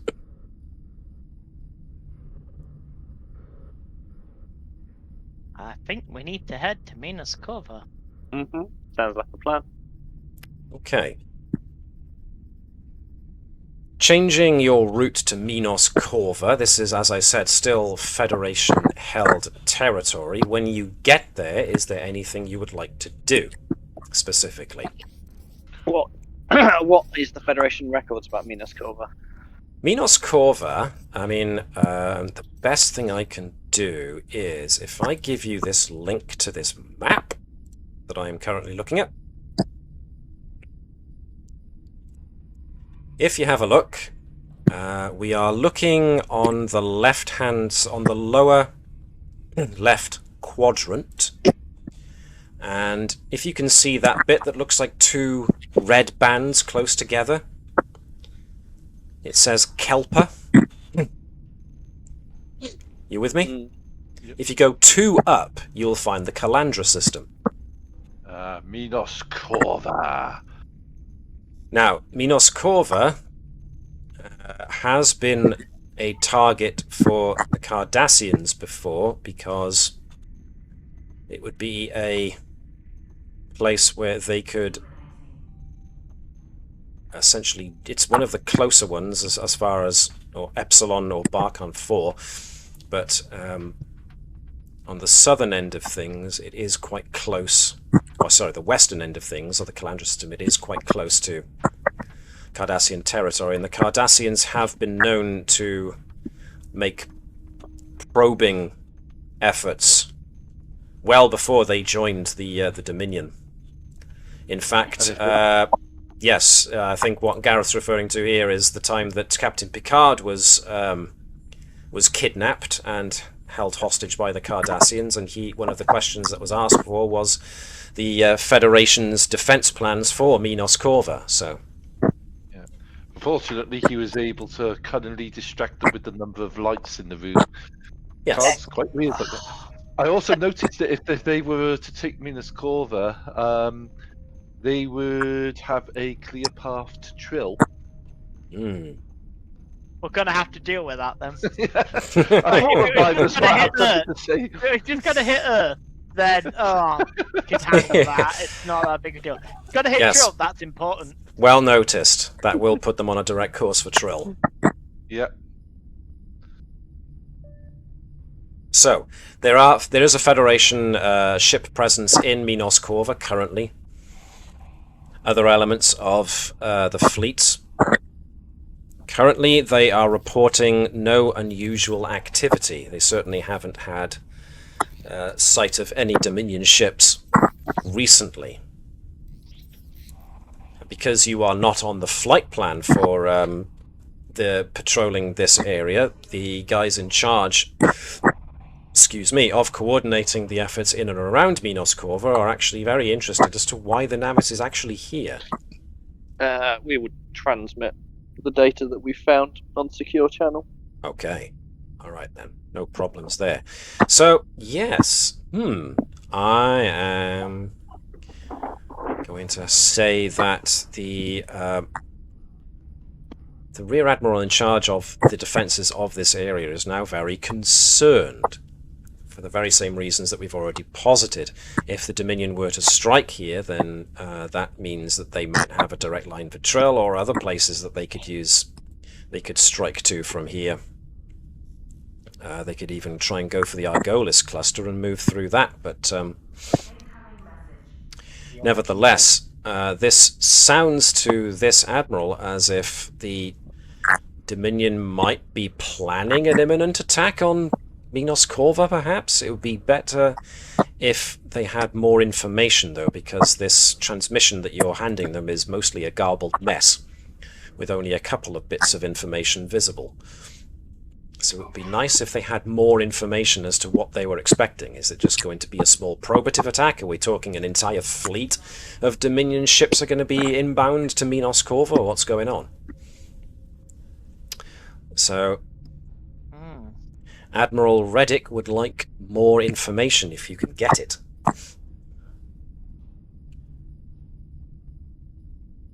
No promises. Engage the cloak.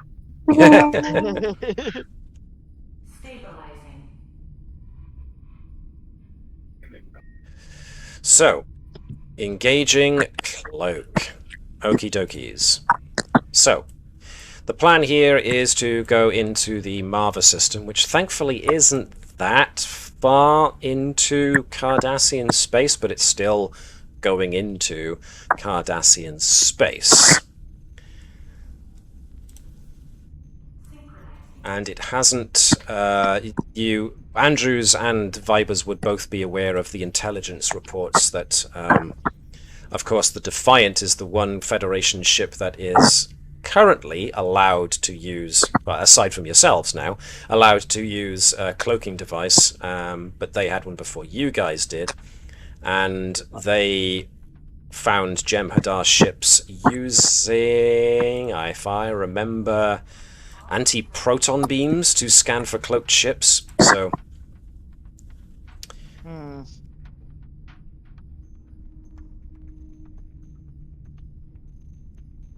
I think we need a slightly different plan. Okay. Right. One of the things that we could do is try and hide our energy signature as something else. But there's a war on now, so people might actually be looking. But there's a war on now, so we might get away with it. Okay. Elaborate. I think we need a neutral party that does large waste disposal or something like that. So it's like, this is an ugly big ship that I don't want to deal with. Unfortunately, we're not talking about the Federation, so I can't say we're a large Tellarite freighter. That won't really work. Okay. What was that, Mike? What the Packlets?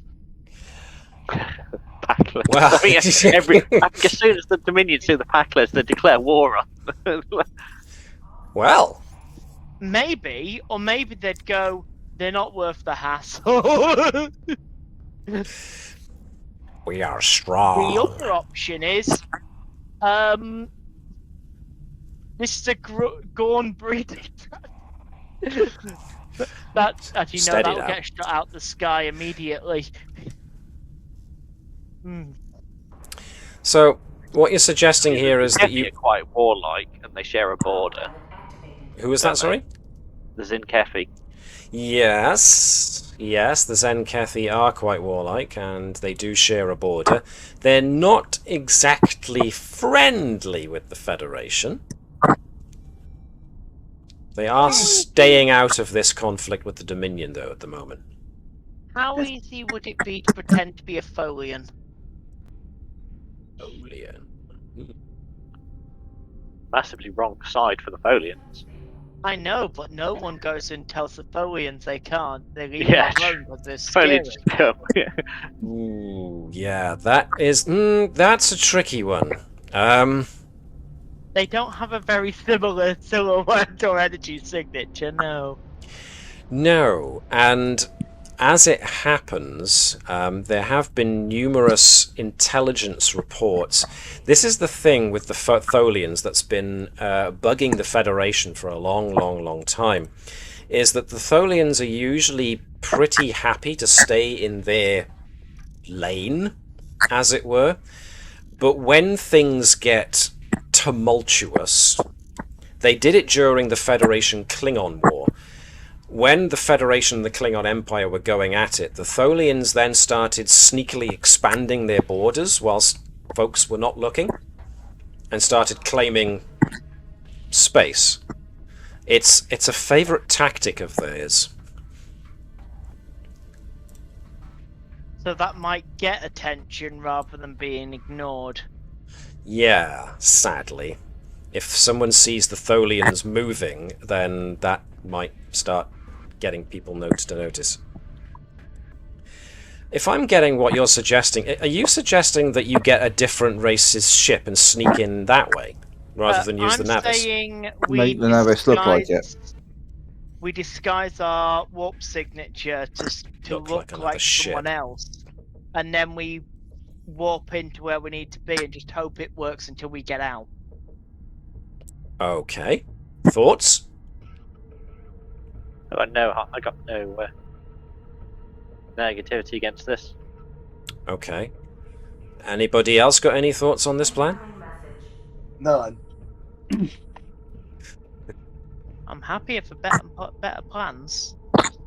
Okay. So, let's see. Turin would point out that this is a workable idea. The only logical problem that she can come up with just from the top of her head. What happens in the likelihood that we are accosted by a border patrol? In all likelihood, we know the Jem'Hadar and the Cardassians to be rather, shall we say, thorough, like the Romulans to who crosses their borders. Being able to mask our warp signature as a different type of ship is one thing. What happens when they come within visual range to ask us why we are intruding into their space?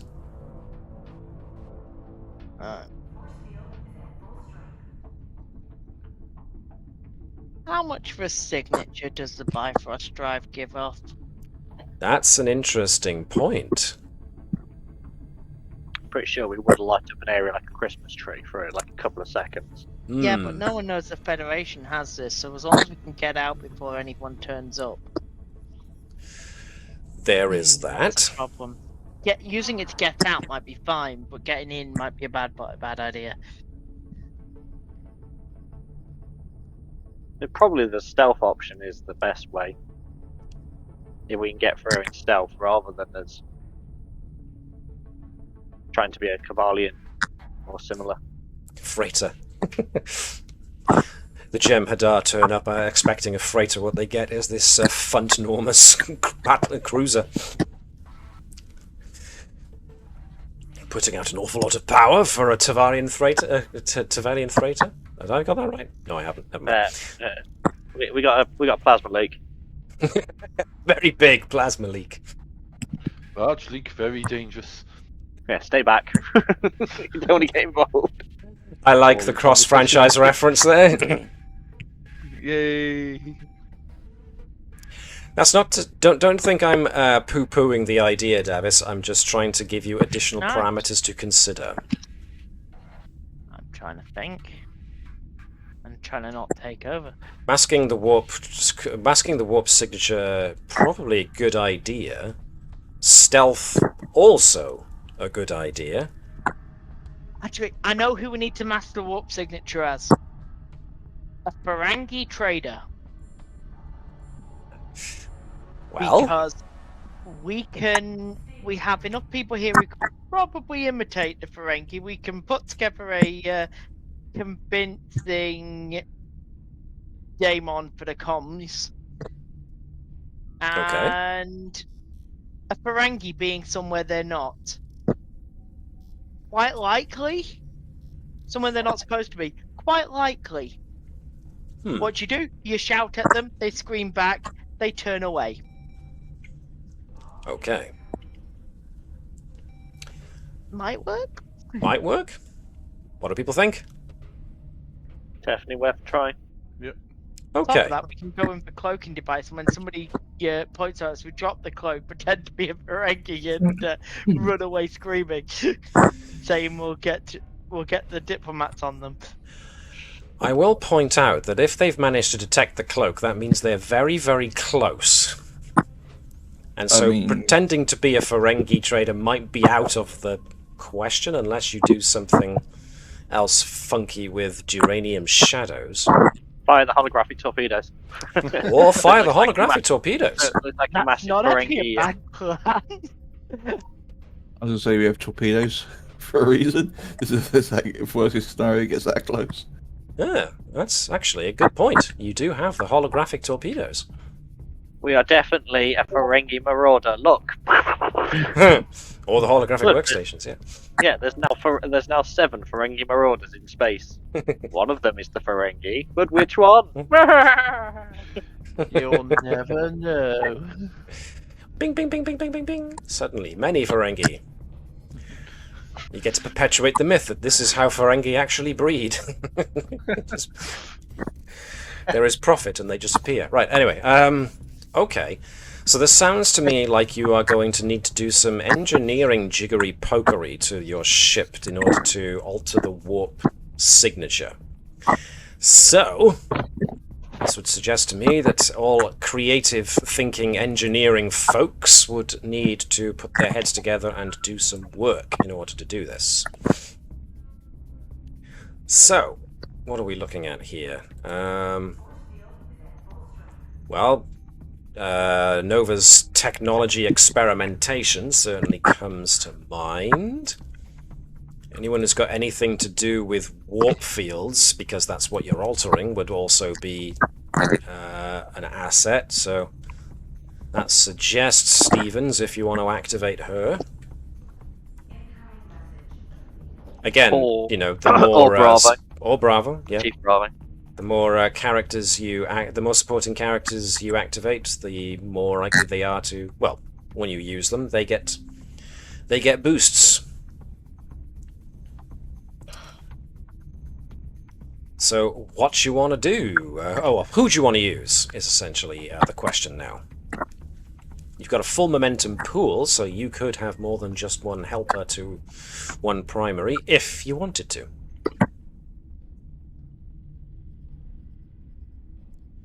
Or are we sticking with just Nova and, I don't know, Chief Bravo?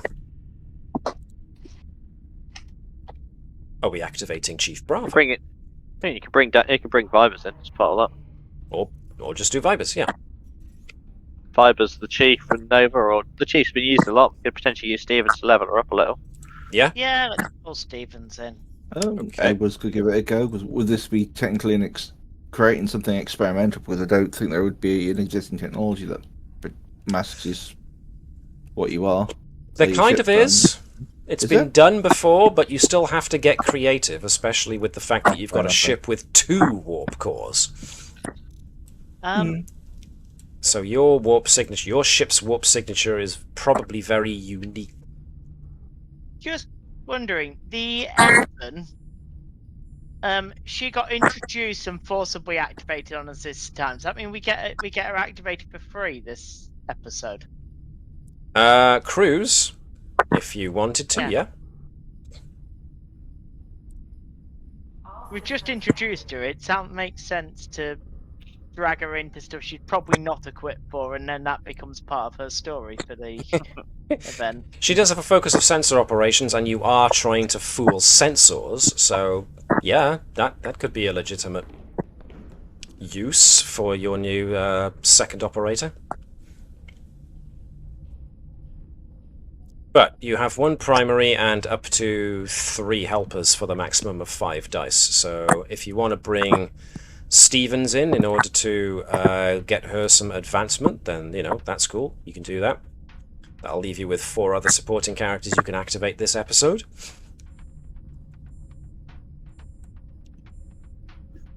And bring Vibers in, that would be all of them, so, yeah. Vibers has been promoted to supporting character. Good to know.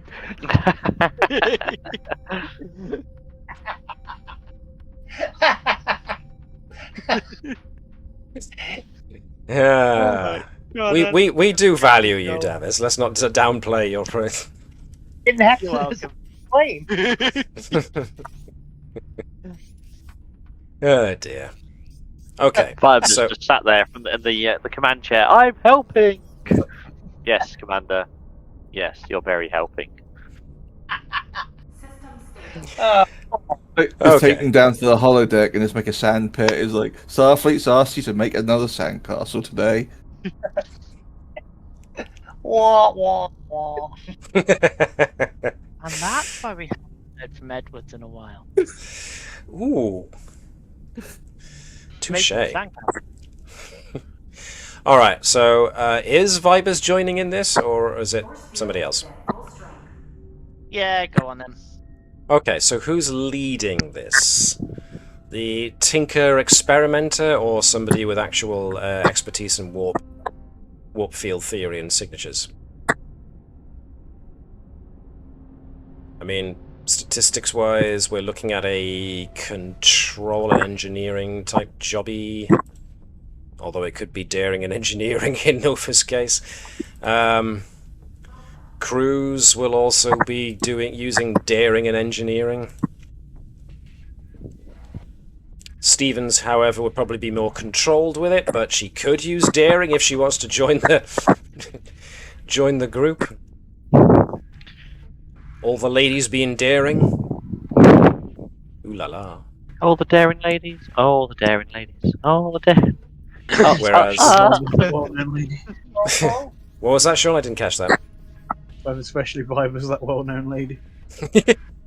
I mean, He was a lady once. Thank you, Alex. It's not just me. We both got there at the same time. Vipers, of course, would probably prefer to use control and engineering, so... I think this sounds like a daring plan rather than a control plan. Okay. I'll assist. Alrighty, so, yeah, Nova's 11 daring would suggest she be leading this, probably.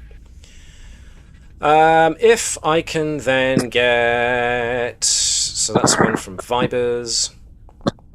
That's the 2 from Nova. Ooh, blimey. Webby, if you want to be Stevens. And, well... Mike, do you fancy being Ensign Cruz? Sure. Thank you all. I'm looking for daring and engineering for her with a focus on sensor operation. Only one dice. Does Stevens have a focus? Yeah, Or Warfield the Dynamics. Academy, yeah. There we are. One die. Whoop, never mind. A little too daring for Stevens.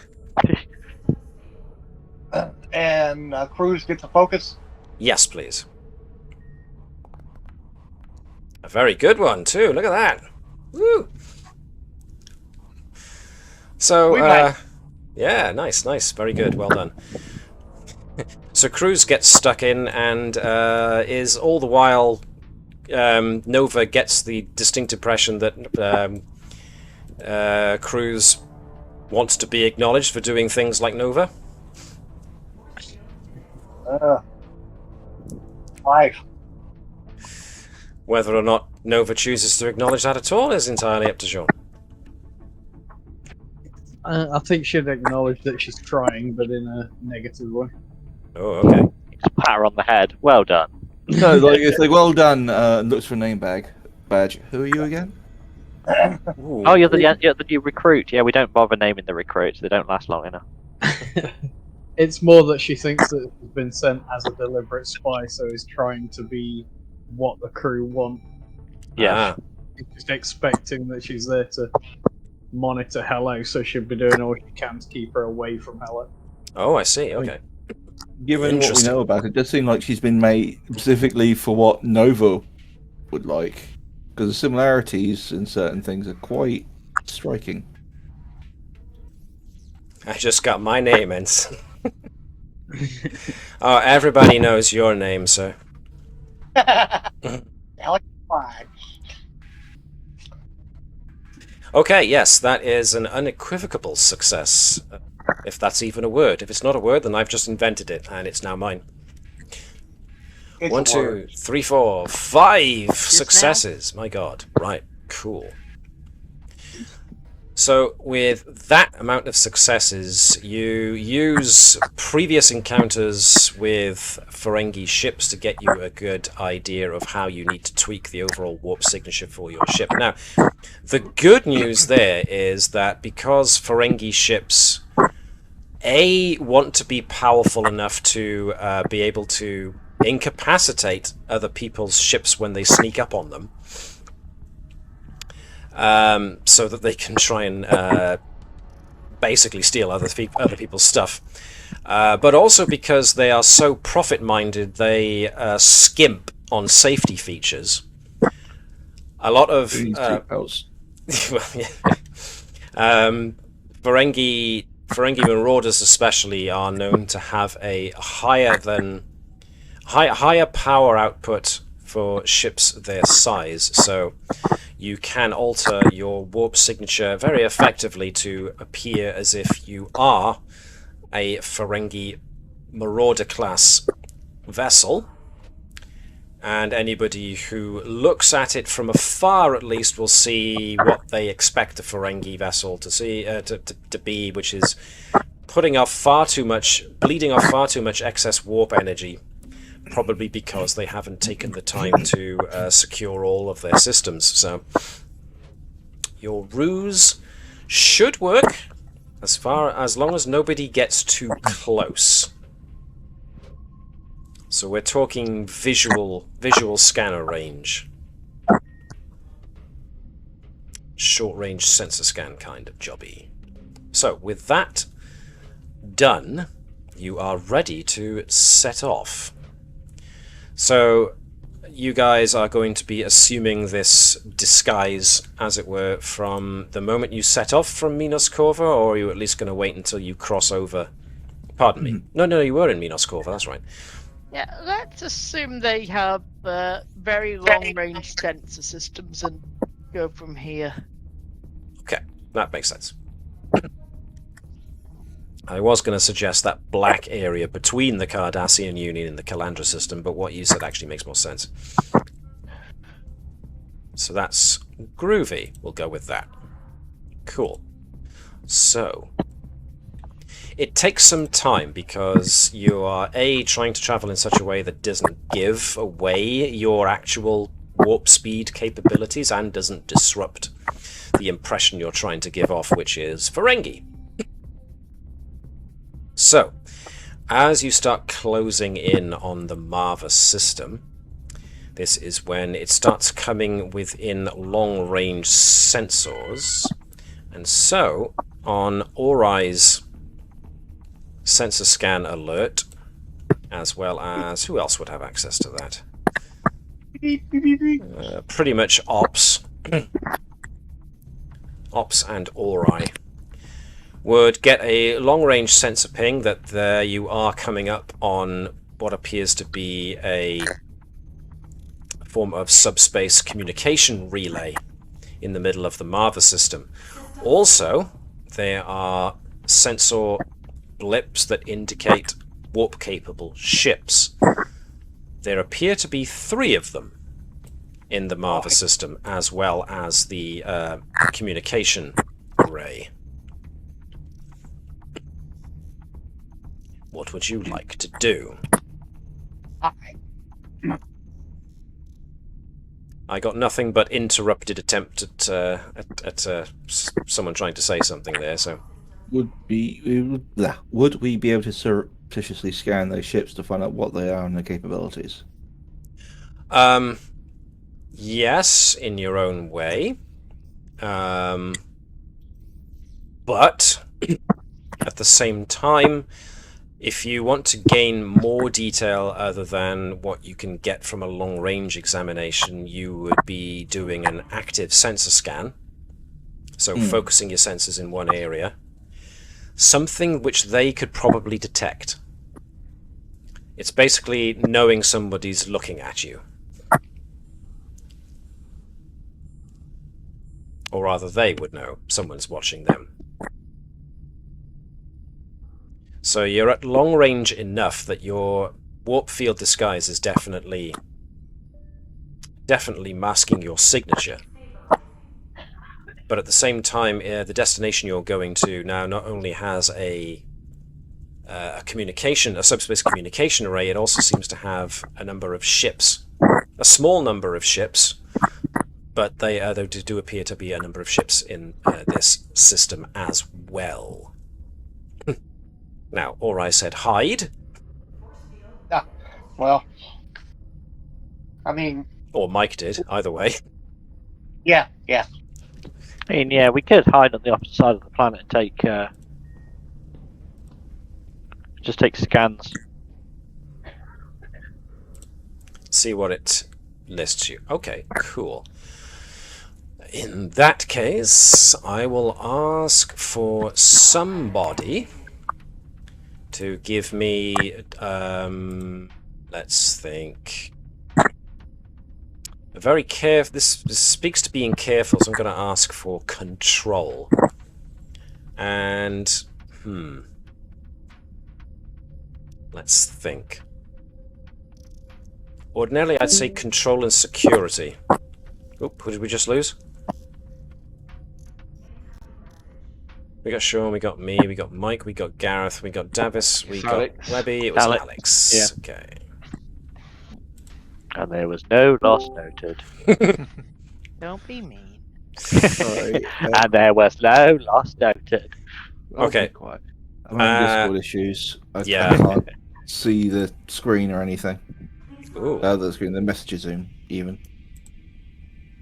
Sounds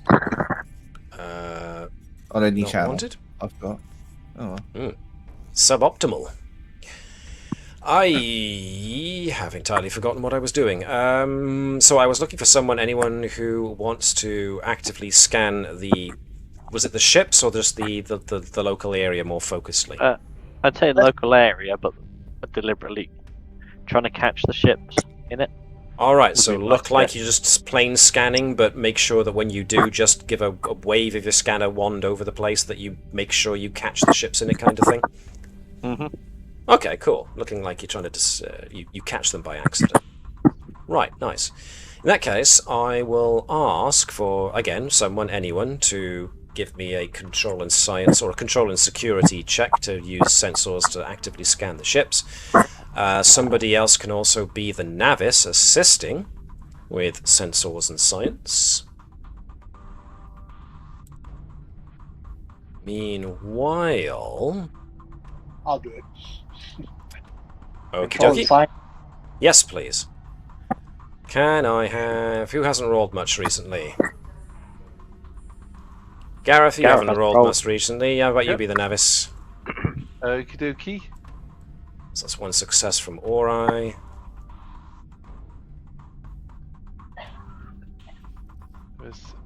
And what should be the Navis re-rolling?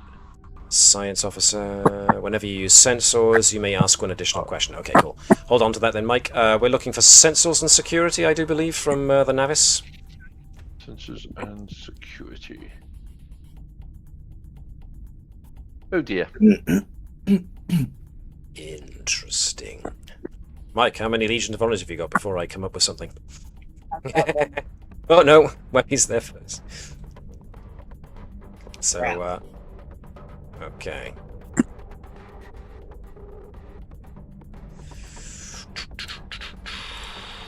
I'm gonna make this private me, just so I see.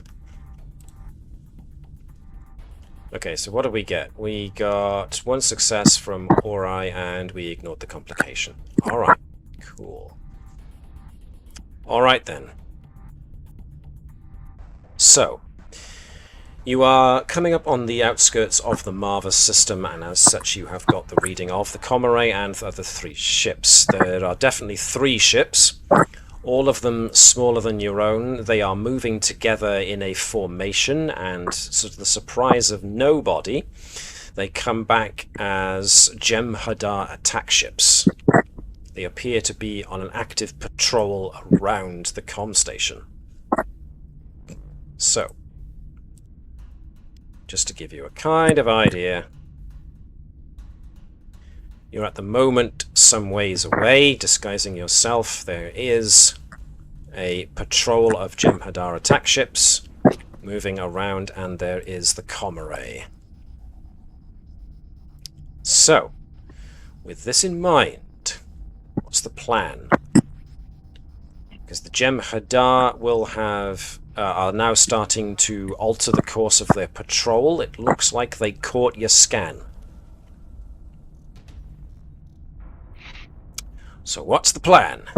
So if they're heading towards us, then back up as the Klingon for the Ferengi that we are. There doesn't seem to be anything of interest in this area for the Ferengi to make trade with. So you are going Or we could open channel with the comm station. Sure. And play deliberately as Ferengi. Sure. Yeah. And Which one do you want to try? What happens when if they call our bluff? Torpedoes. Well, Yeah, we're going hard. It's only 3 Jem'Hadar ships. You know, it's like we've taken on a ball cube in this thing. I'm pretty sure we can take on 3 Jem'Hadar attack ships. well, that's entirely your prerogative. What would you like to try? Do you want to try bluffing them first? Do you want to just turn around and go? Or do you want to just up shields and open fire? Or something else? That's everyone else's fault. Yeah. Or anybody else got an interesting plan? Nope. Sounds like yours is the only battle plan so far, Webby. I think, yeah, the plan then would be to drop back out and then come back in stealth. So, make it look as Welcome if back, the Ferengi are turning around, and when you get far enough away, you then just activate cloak and come back? Mm-hmm. Alright. Okay, I'm good with that. In that case, just because I love the sound effect, where is it? Yay! Okay, so the plan of action goes off that the Navis turns around, makes distance. The Jem'Hadar eventually lose interest because they don't appear to want to venture too far from their patrol, so they just turn back around and resume their original course, which gives you time to slip out of their long-range sensors long enough to activate your cloaking device. So, you do know that the Jem'Hadar do employ means of getting through cloak, but that suggests that they know that you're there. So, unless you give them a reason to think you're there, you should be okay. The problem is, of course, that they are moving in a regular patrol and staying pretty close to the comm array. So, one is assuming that while under cloak everything is in essentially stealth mode, so you're trying to limit your energy signature as much as possible. But what's the plan getting into the system? Turn off our eyes hot tub. Already Okay. done. Right, we only need 1 warp core left now, guys. That's Somebody- some hot tub. Needs an entire core. That explains the excessive use of bubbles. It's literally a boiling point. Well, it's No. also the coolant system. I would say it's more for the disinfectant. Ah, dear. It's just got a bio scrub every like 5 minutes. 5 seconds. I was thinking seconds, but I thought I'd go for a bit further. Right. So, I essentially think the the next... plan would Go be on, to sorry. get round them and then to try and get as close as possible to the comm station. Alrighty. To start trying to subtly listen to messages, pick up communications that's coming out from the comm system. Okay. Alright then, so the first thing we need you to do is to do the sneaky sneak. So, in order to do that... Oops-a-daisy. I am gonna... see what it is the Jem'Hadar need to actually notice you. So, that's going to be... Now, they're not actively scanning, so they can't use that. So let's just use their general awareness of what's going on. Assisted by whatever the ships do. Now, Jem'Hadar's ships are kind of halfway good at doing some stuff.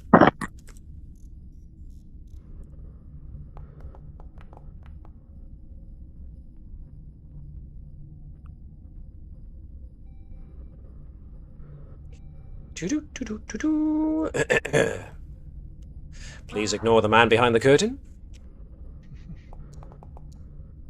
Okay. 2 successes. So, what I would like to see is how stealthy the ship can creep. So we're going to need somebody on helm to essentially be the one who's creeping the ship, and of course the ship can assist with said creeping. I will note that the operations officer is able to do the reroute power option, which, if I can find it, operations, reroute power. You can use the ship's reserve power and send it to a specific system on the ship. This will allow the ship to essentially roll a 1 on an assist using that department. So I'm looking for a helm officer to give me a control and con, assisted by the ship's engines and con, to see how well you can do the sneaky sneak. And like I just noted, if you want some extra help, then the operations officer can spend the ship's reserve power to essentially make the ship's help dice roll an automatic 1 if you send it to con. Okay, seems reasonable. Yep, okay. Now, reroute power doesn't need any kind of check whatsoever. It's just, you know, you're the operations officer. You're assumed to know how to do this. So, spending reserve power on con. So, can I have... I mean, you don't need to roll it now, so... Do you want to activate Lenny, or does the captain want to take the helm and try to sneak past?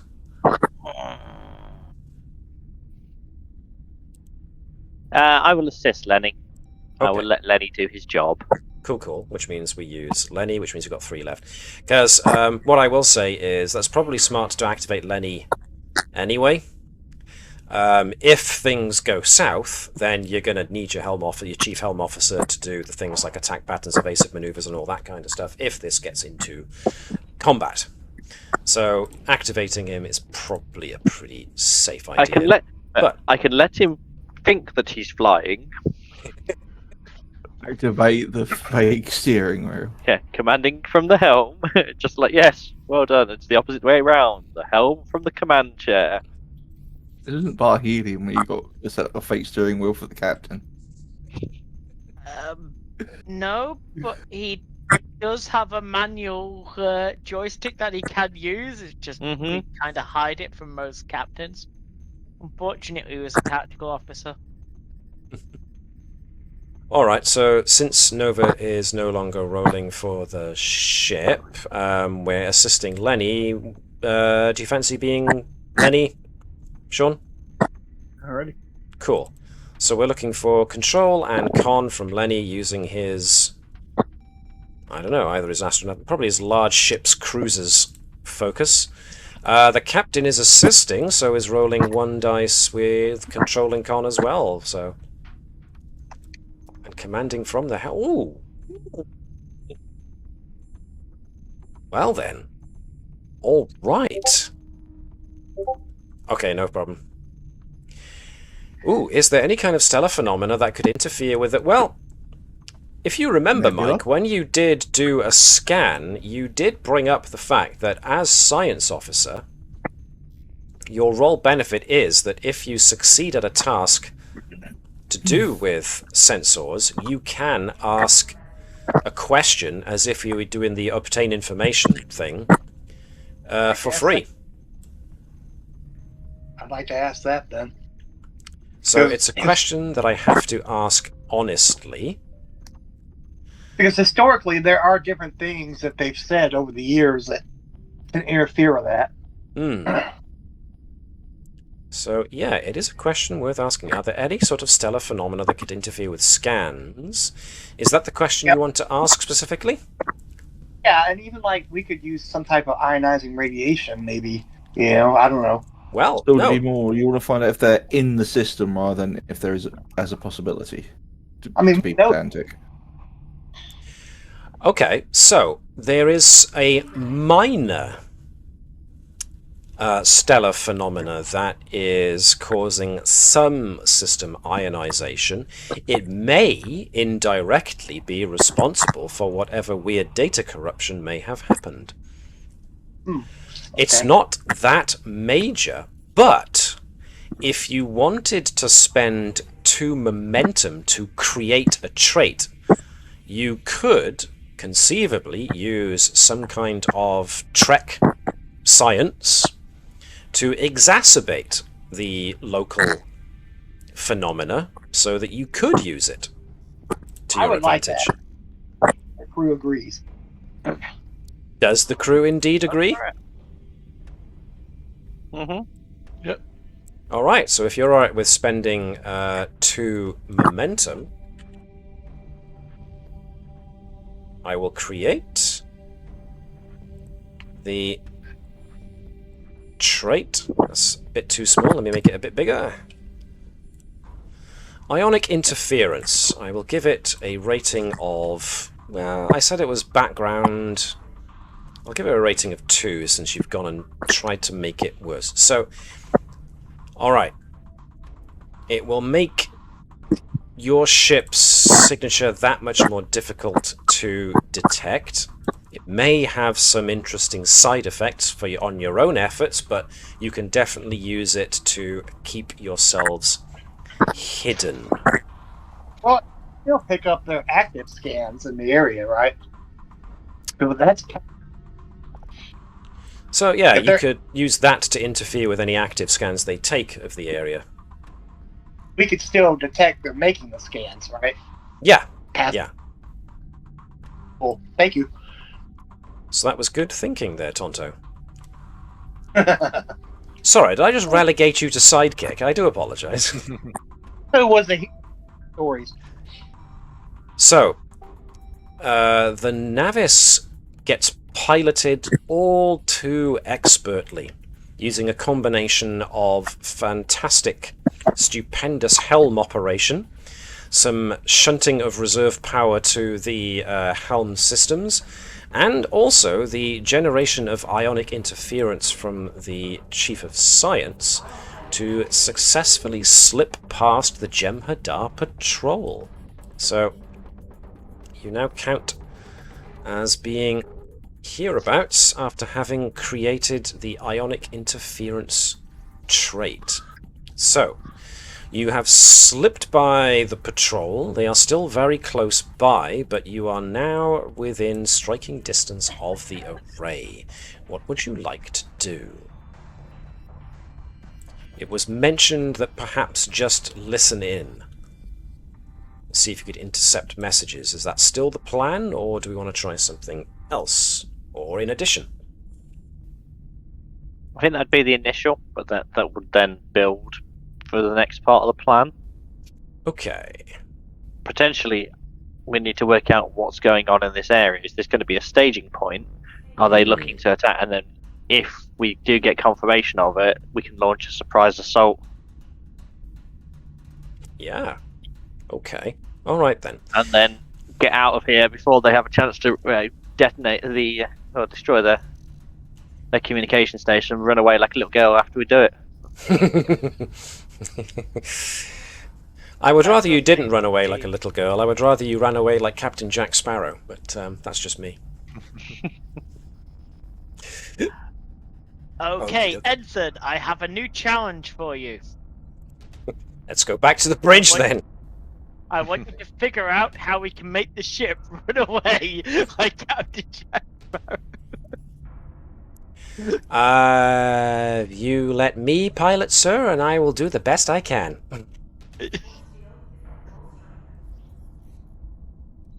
Yeah, that might not be what the captain's gonna prefer. We'll see. Suit yourself. Okay, so, yeah, we want to try and listen into communications. Well, probably the best person to do that would be Edwards. Unless you want to spend yet another supporting character token, point, and activate Keshen to assist. You've got 3 left, bearing in mind. You've already activated Bravo of Stellar Cartography, you've already activated Stevens, and who else did we activate?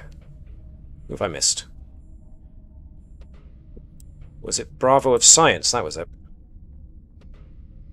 Incoming message. So, Edwards, of course, fully capable of doing this. Certainly. So, let's see you break into somebody else's system. I mean, it wouldn't be the first time he's done it. No, but it would be the first time he's tried it on a Dominion one. Yes, I was going to say. I mean, we've had enough interaction with them. Do we have any particular plans or anything or any information on the ships of this type that might be able to be locked up in the data banks that could be useful as a way in or out? Are we hacking? Yes. Apparently. That's what I was saying. Basically, we grab any information you can about Gemini ships, could like scan through on their communication capabilities, see if you give them any kind of edge or a hint on how the best way to approach this. Think. Well, unless anybody else can think up of something Jem'Hadar related that they think would be relevant here, then I'm going to say that according to Edwards' research and Starfleet records, the Jem'Hadar have often made a rather annoying tendency of being able to smoke out those who try and disguise themselves, either via cloaking devices or other means. So, Okay, so the Nothing Jem'Hadar to have say about proven the- to utilize various different technologies that the Federation isn't really familiar with. Probably because most of this technology is coming from the Gamma Quadrant. And a lot of the technological evolution of the Dominion, especially their creators, the founders, is largely unknown. What is known is pretty basic. Jem'Hadar fighter ships are glass cannon. They are the definition of glass cannon. Yeah, they're basically I'm suicide. thinking that one where we actually had the thinking we're detectives and stuff, and the police, wasn't it? I know we took, or was it some of the bodies of the group that committed suicide? Did they actually have communicators and things on them that were potentially studied and taken apart for an idea of what frequencies and things they use? Possibly, but that wasn't real. But that doesn't mean the background info on it wasn't real. Yeah. Oh no, they actually had physical things. That's how they did send off the Yes, but signal to blow up the planet. So they had communicators Yes, but on that them. whole event was a simulation.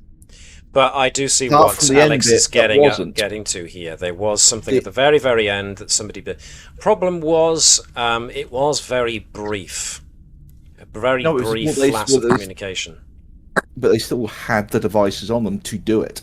Is more the point I was saying. They would have been confiscated when the bodies were taken for examination after we survived. And it would be to the surprise of nobody that the devices suicided, self-destructed when they weren't being handled by Dominion personnel.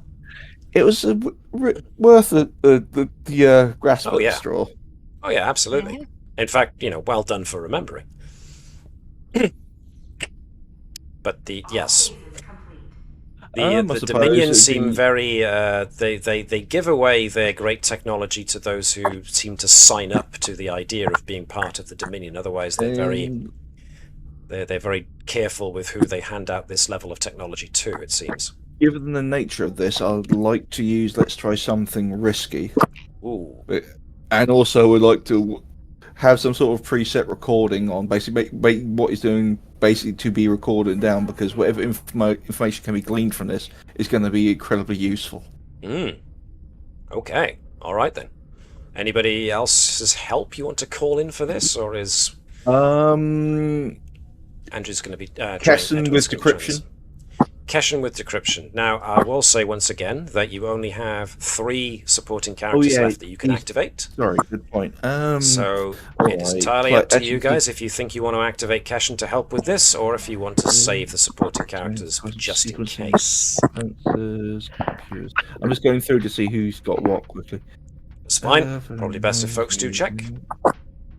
Silent weaponry, power systems.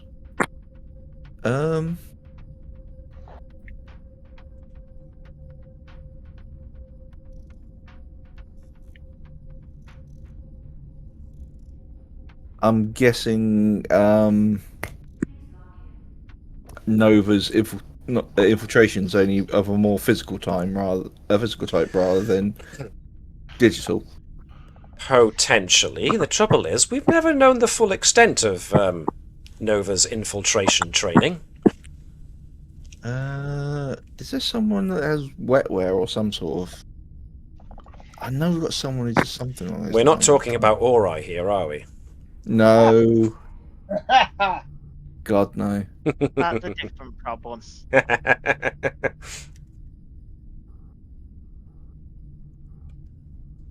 I mean, Nova could certainly lend her infiltration-based assistance if that's what you want to try, if you want some help in that regard. I mean, if it is that type of infiltration, that's the question. Well, if you're willing to run with it. You are trying to infiltrate yourselves into somebody else's system, essentially, so at the very least listen into what's going on. So if you would like Nova's help, then she is more than capable of helping, yes, I would say. I mean, yeah. I mean, Sean said he's back, right? You back, Sean? Yeah. How's the cat? Not well. Oh dear. Aww. You alright to continue on for the next 20 minutes? Yeah. Okay. Alright then, so if Nova's good with assisting, then you can use infiltration. This will be breaking into somebody's system, definitely going to be reason and... I'm good with reason and security for this, but if Edwards is using science, the science of communications, I'm good with him supplanting that. Nova's security is pretty dang good, so... Nova using infiltration, so get to use a focus for that, and 2 dice for Edwards. Wait a minute. 17 from Nova. Okay. Trying to get this up, but I'm missing it. Once permission, the character spend a point of determination on a task. When you spend determination, you get the benefits of 2. Yowza! I was thinking, I've actually got this in communications. Yeah, so if you spend a point of determination, rather than getting 2 automatic successes, you would get 4. The automatic? Wouldn't it be 1 automatic? Oh, yeah. Well, 2, a dice, one dice that yeah, rolls a 1, but normally that gives you 2. But in this case, you get twice the benefits. So. Okay, yep, I will take that. So, and party. Control, science, focus. Roll 1 dice because you are using determination to replace one of those dice. Using determination. But do remember to check the box for using determination.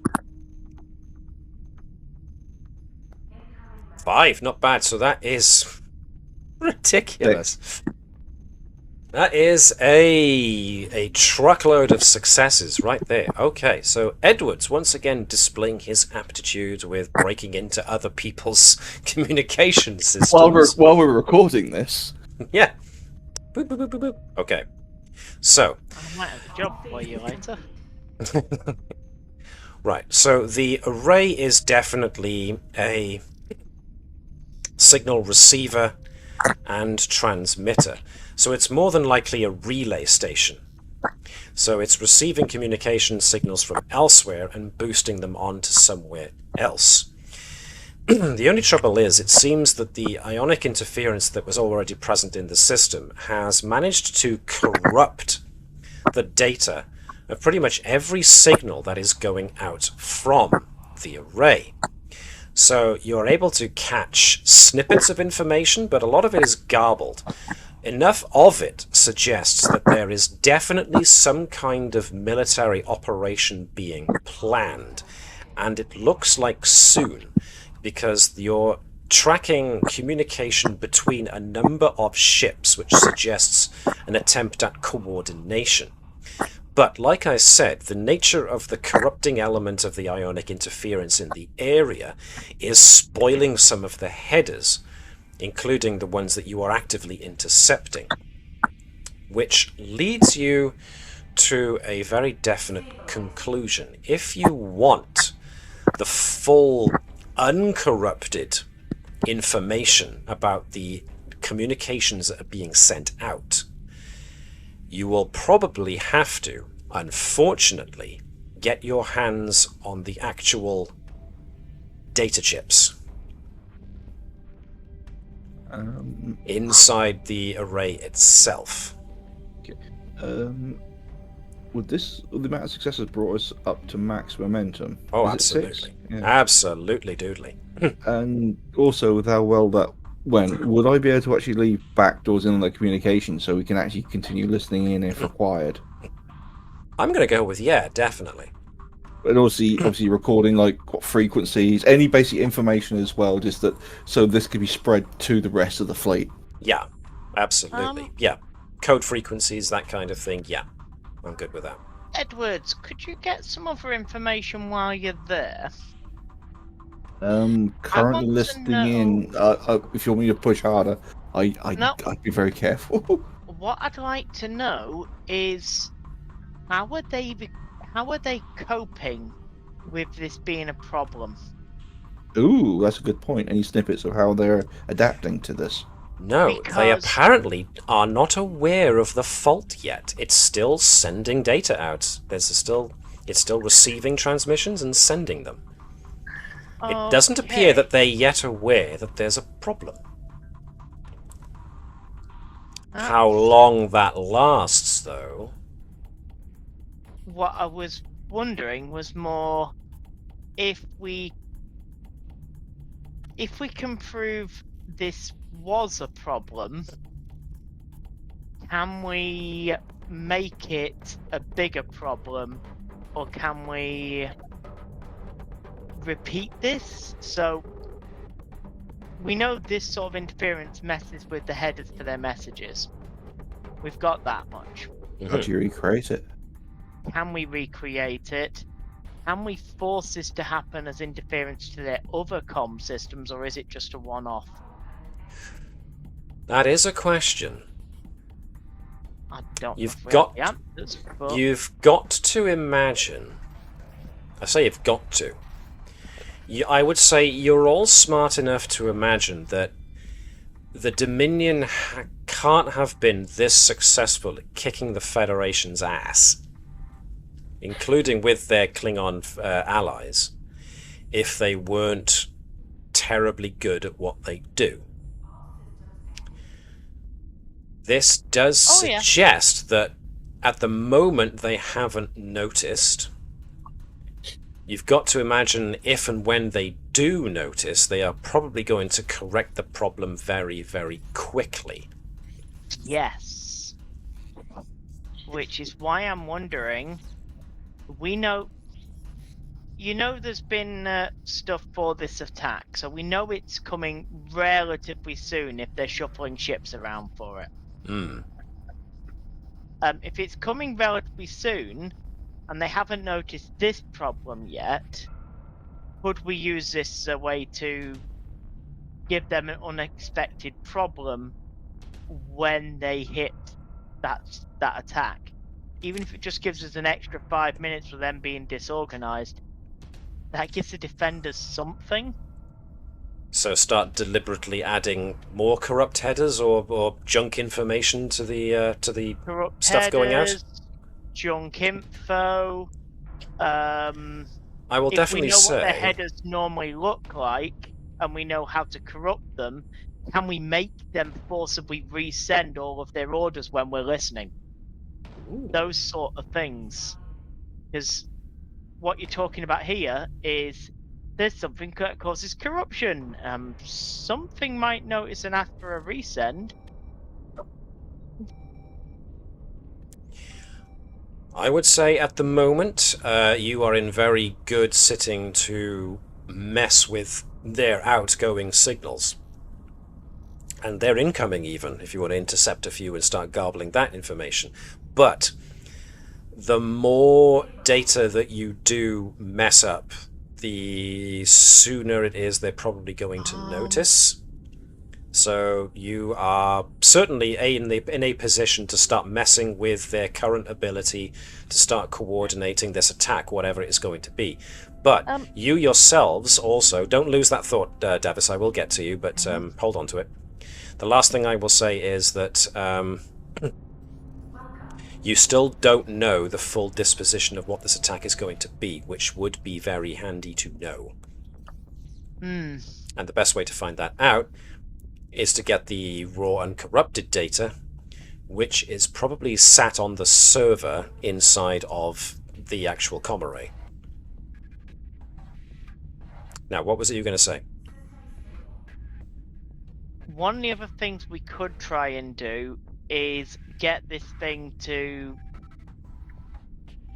correct its problem so it stops sending out nonsense, but we then get it so that we leave ourselves a trigger so we can flood their whole system full of lots and lots of messages all at the same time.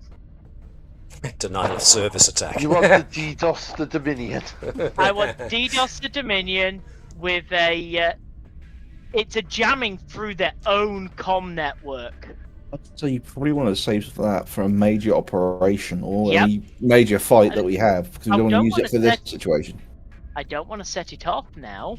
I'm wondering, could we get it set up so it could get kicked off later? I will say once again to do that. Once again to do that, if you want it to not be noticed as part of this problem they've got with the corrupted data, you're probably talking leaving some kind of Trojan horse type program inside their system, which again unfortunately means in all likelihood you're going to have to get inside their system. Yeah. I'll get in there. Well, or I can get in many places, so I don't doubt it. That's right. So They'll never find hottub.exe in their systems. And I'll be using Moss also. Hey! The Moss OS. Yes. MOS. Oh, I just got it. Dang. If it's the fifth one, then it makes MOS5, which is Moss. Okay, yeah. I'm talking myself into that terrible joke. I don't know why I'm doing that. It's because you're giving It's not in terrible. to the Pug Collective. I am. It is too funny not to. Like moss, it is growing on you. So, it seems that in order to action this plan of both Edwards and Fibers, breaking into their system and leaving an open doorway that you can exploit later on, the unfortunate side of this is that just intercepting or coding their incoming and outgoing messages is not going to be enough. Somebody's going to need to actually physically get inside of the comm array on this, the server room of this comm array, and implant this. And is that Alright. Alright, I'll do it. Yep. The next question becomes who's going, aside from Alright, because he's going already, and how? We're going to miniaturize ourselves. Well. No, we'll go on a spacewalk. That's just float not out. a bad plan. Mm-hmm. Ah. float out into space and physically board it. Okay. Interesting. Yes, that makes sense. There's no transporter beam that can be detected. There'll be very little power output because all you're doing is opening and closing an external airlock. And they just float. I like it. Cunning! You devious little so-and-sos. Alright then, so... It sounds like... It sounds like Ori and Nova are going, which makes sense. Infiltration and computers. Who else will be joining on this excursion? Captain? Is this a captain over a Viver situation? Or This Up to sounds you. like a diplomatic incident. it's not, totally not a diplomatic incident. Seriously, it's not a diplomatic incident. Well, you asked for something that wasn't a diplomatic incident, so... Yeah, there that's you the go. truth. So now it's espionage. Yeah. Which is technically a diplomatic incident. Oh god, yeah, diplomat by choice. One way or another, it all comes back to diplomacy. Or the lack thereupon. So, is the captain going with the infiltration team? I think we need a strong team going in, so I would probably suggest yes. Okay, I like. So, who else would you like on this team? You still have 3 supporting characters you can activate. Who else wants to go? If you want... I'm taking the captain's chair. Yup. Do we want to take in our strongman? Yeah, do you want to take Claude and or Bravo of security? One I of think we should probably take the security chief rather than Claw, as much as I like Claw. Okay. Everybody good with that? Hearing no objections. Let's take your chief of security. Anyone else going? Any kind of support You or additional security? might need a technical person, so take your pick. Well, you've got both these guys here, but yes, if you want additional technical, there's always Edwards. You've also activated Stevens recently. Unless you want to take a doctor with you, but it's entirely your prerogative. Who are the last 2, if 2 you want to take, unless you want that to be the... Hey, let's take the new girl in case she's a spy. We can just leave her there. If that's what you want to do. Right? Let's give her action. She'd still have some information about to give to the Dominion. That's the thing. She's not a spy for them, I think. I got Maybe. my gun. I mean pheromone. Yes, and the first time Ori tries using his pheromones on crews, we will get to actually a different time, since we are running out of time a little bit here. So let's finalise who this away team is going to be. Do we indeed want to take Ensign Cruz, or do you want to leave her on the ship? It's her first mission. It sounds like a good idea to send her on a crazy away mission that might get her brutally murdered before we get attached. She does have security 3, so she's not terrible at security. She's good at engineering. And she's good at engineering, so yeah. Okay. There you go. She's our technical person. Is that enough for the comm array team, or do you want one more so that everybody has got our character they can play on the comm array? Okay. Take one more.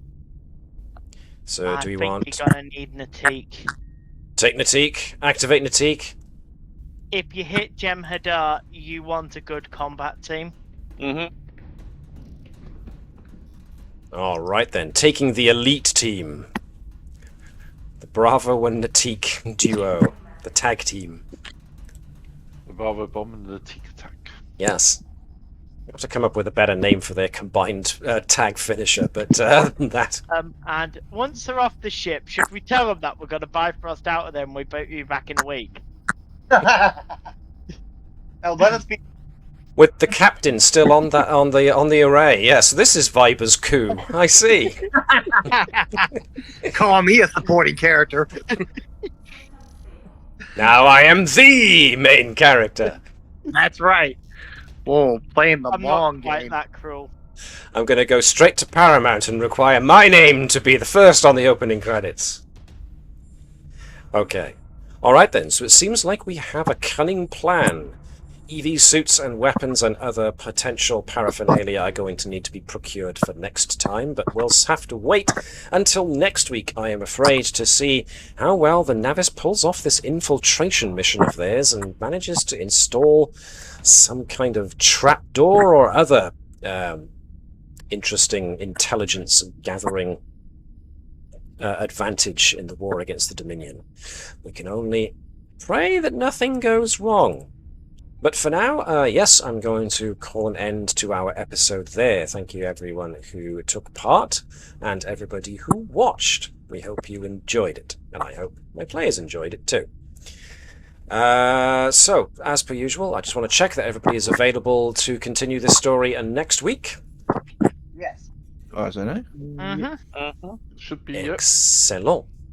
And thus, thank you very much to those who watch on YouTube as well. If you did, and if you liked it, then please consider giving us a like, because it helps not only us, but those who are also do actual plays of role-playing games and stuff related to Star Trek, because it all needs to go in to satisfy our Lord and Master, the algorithm.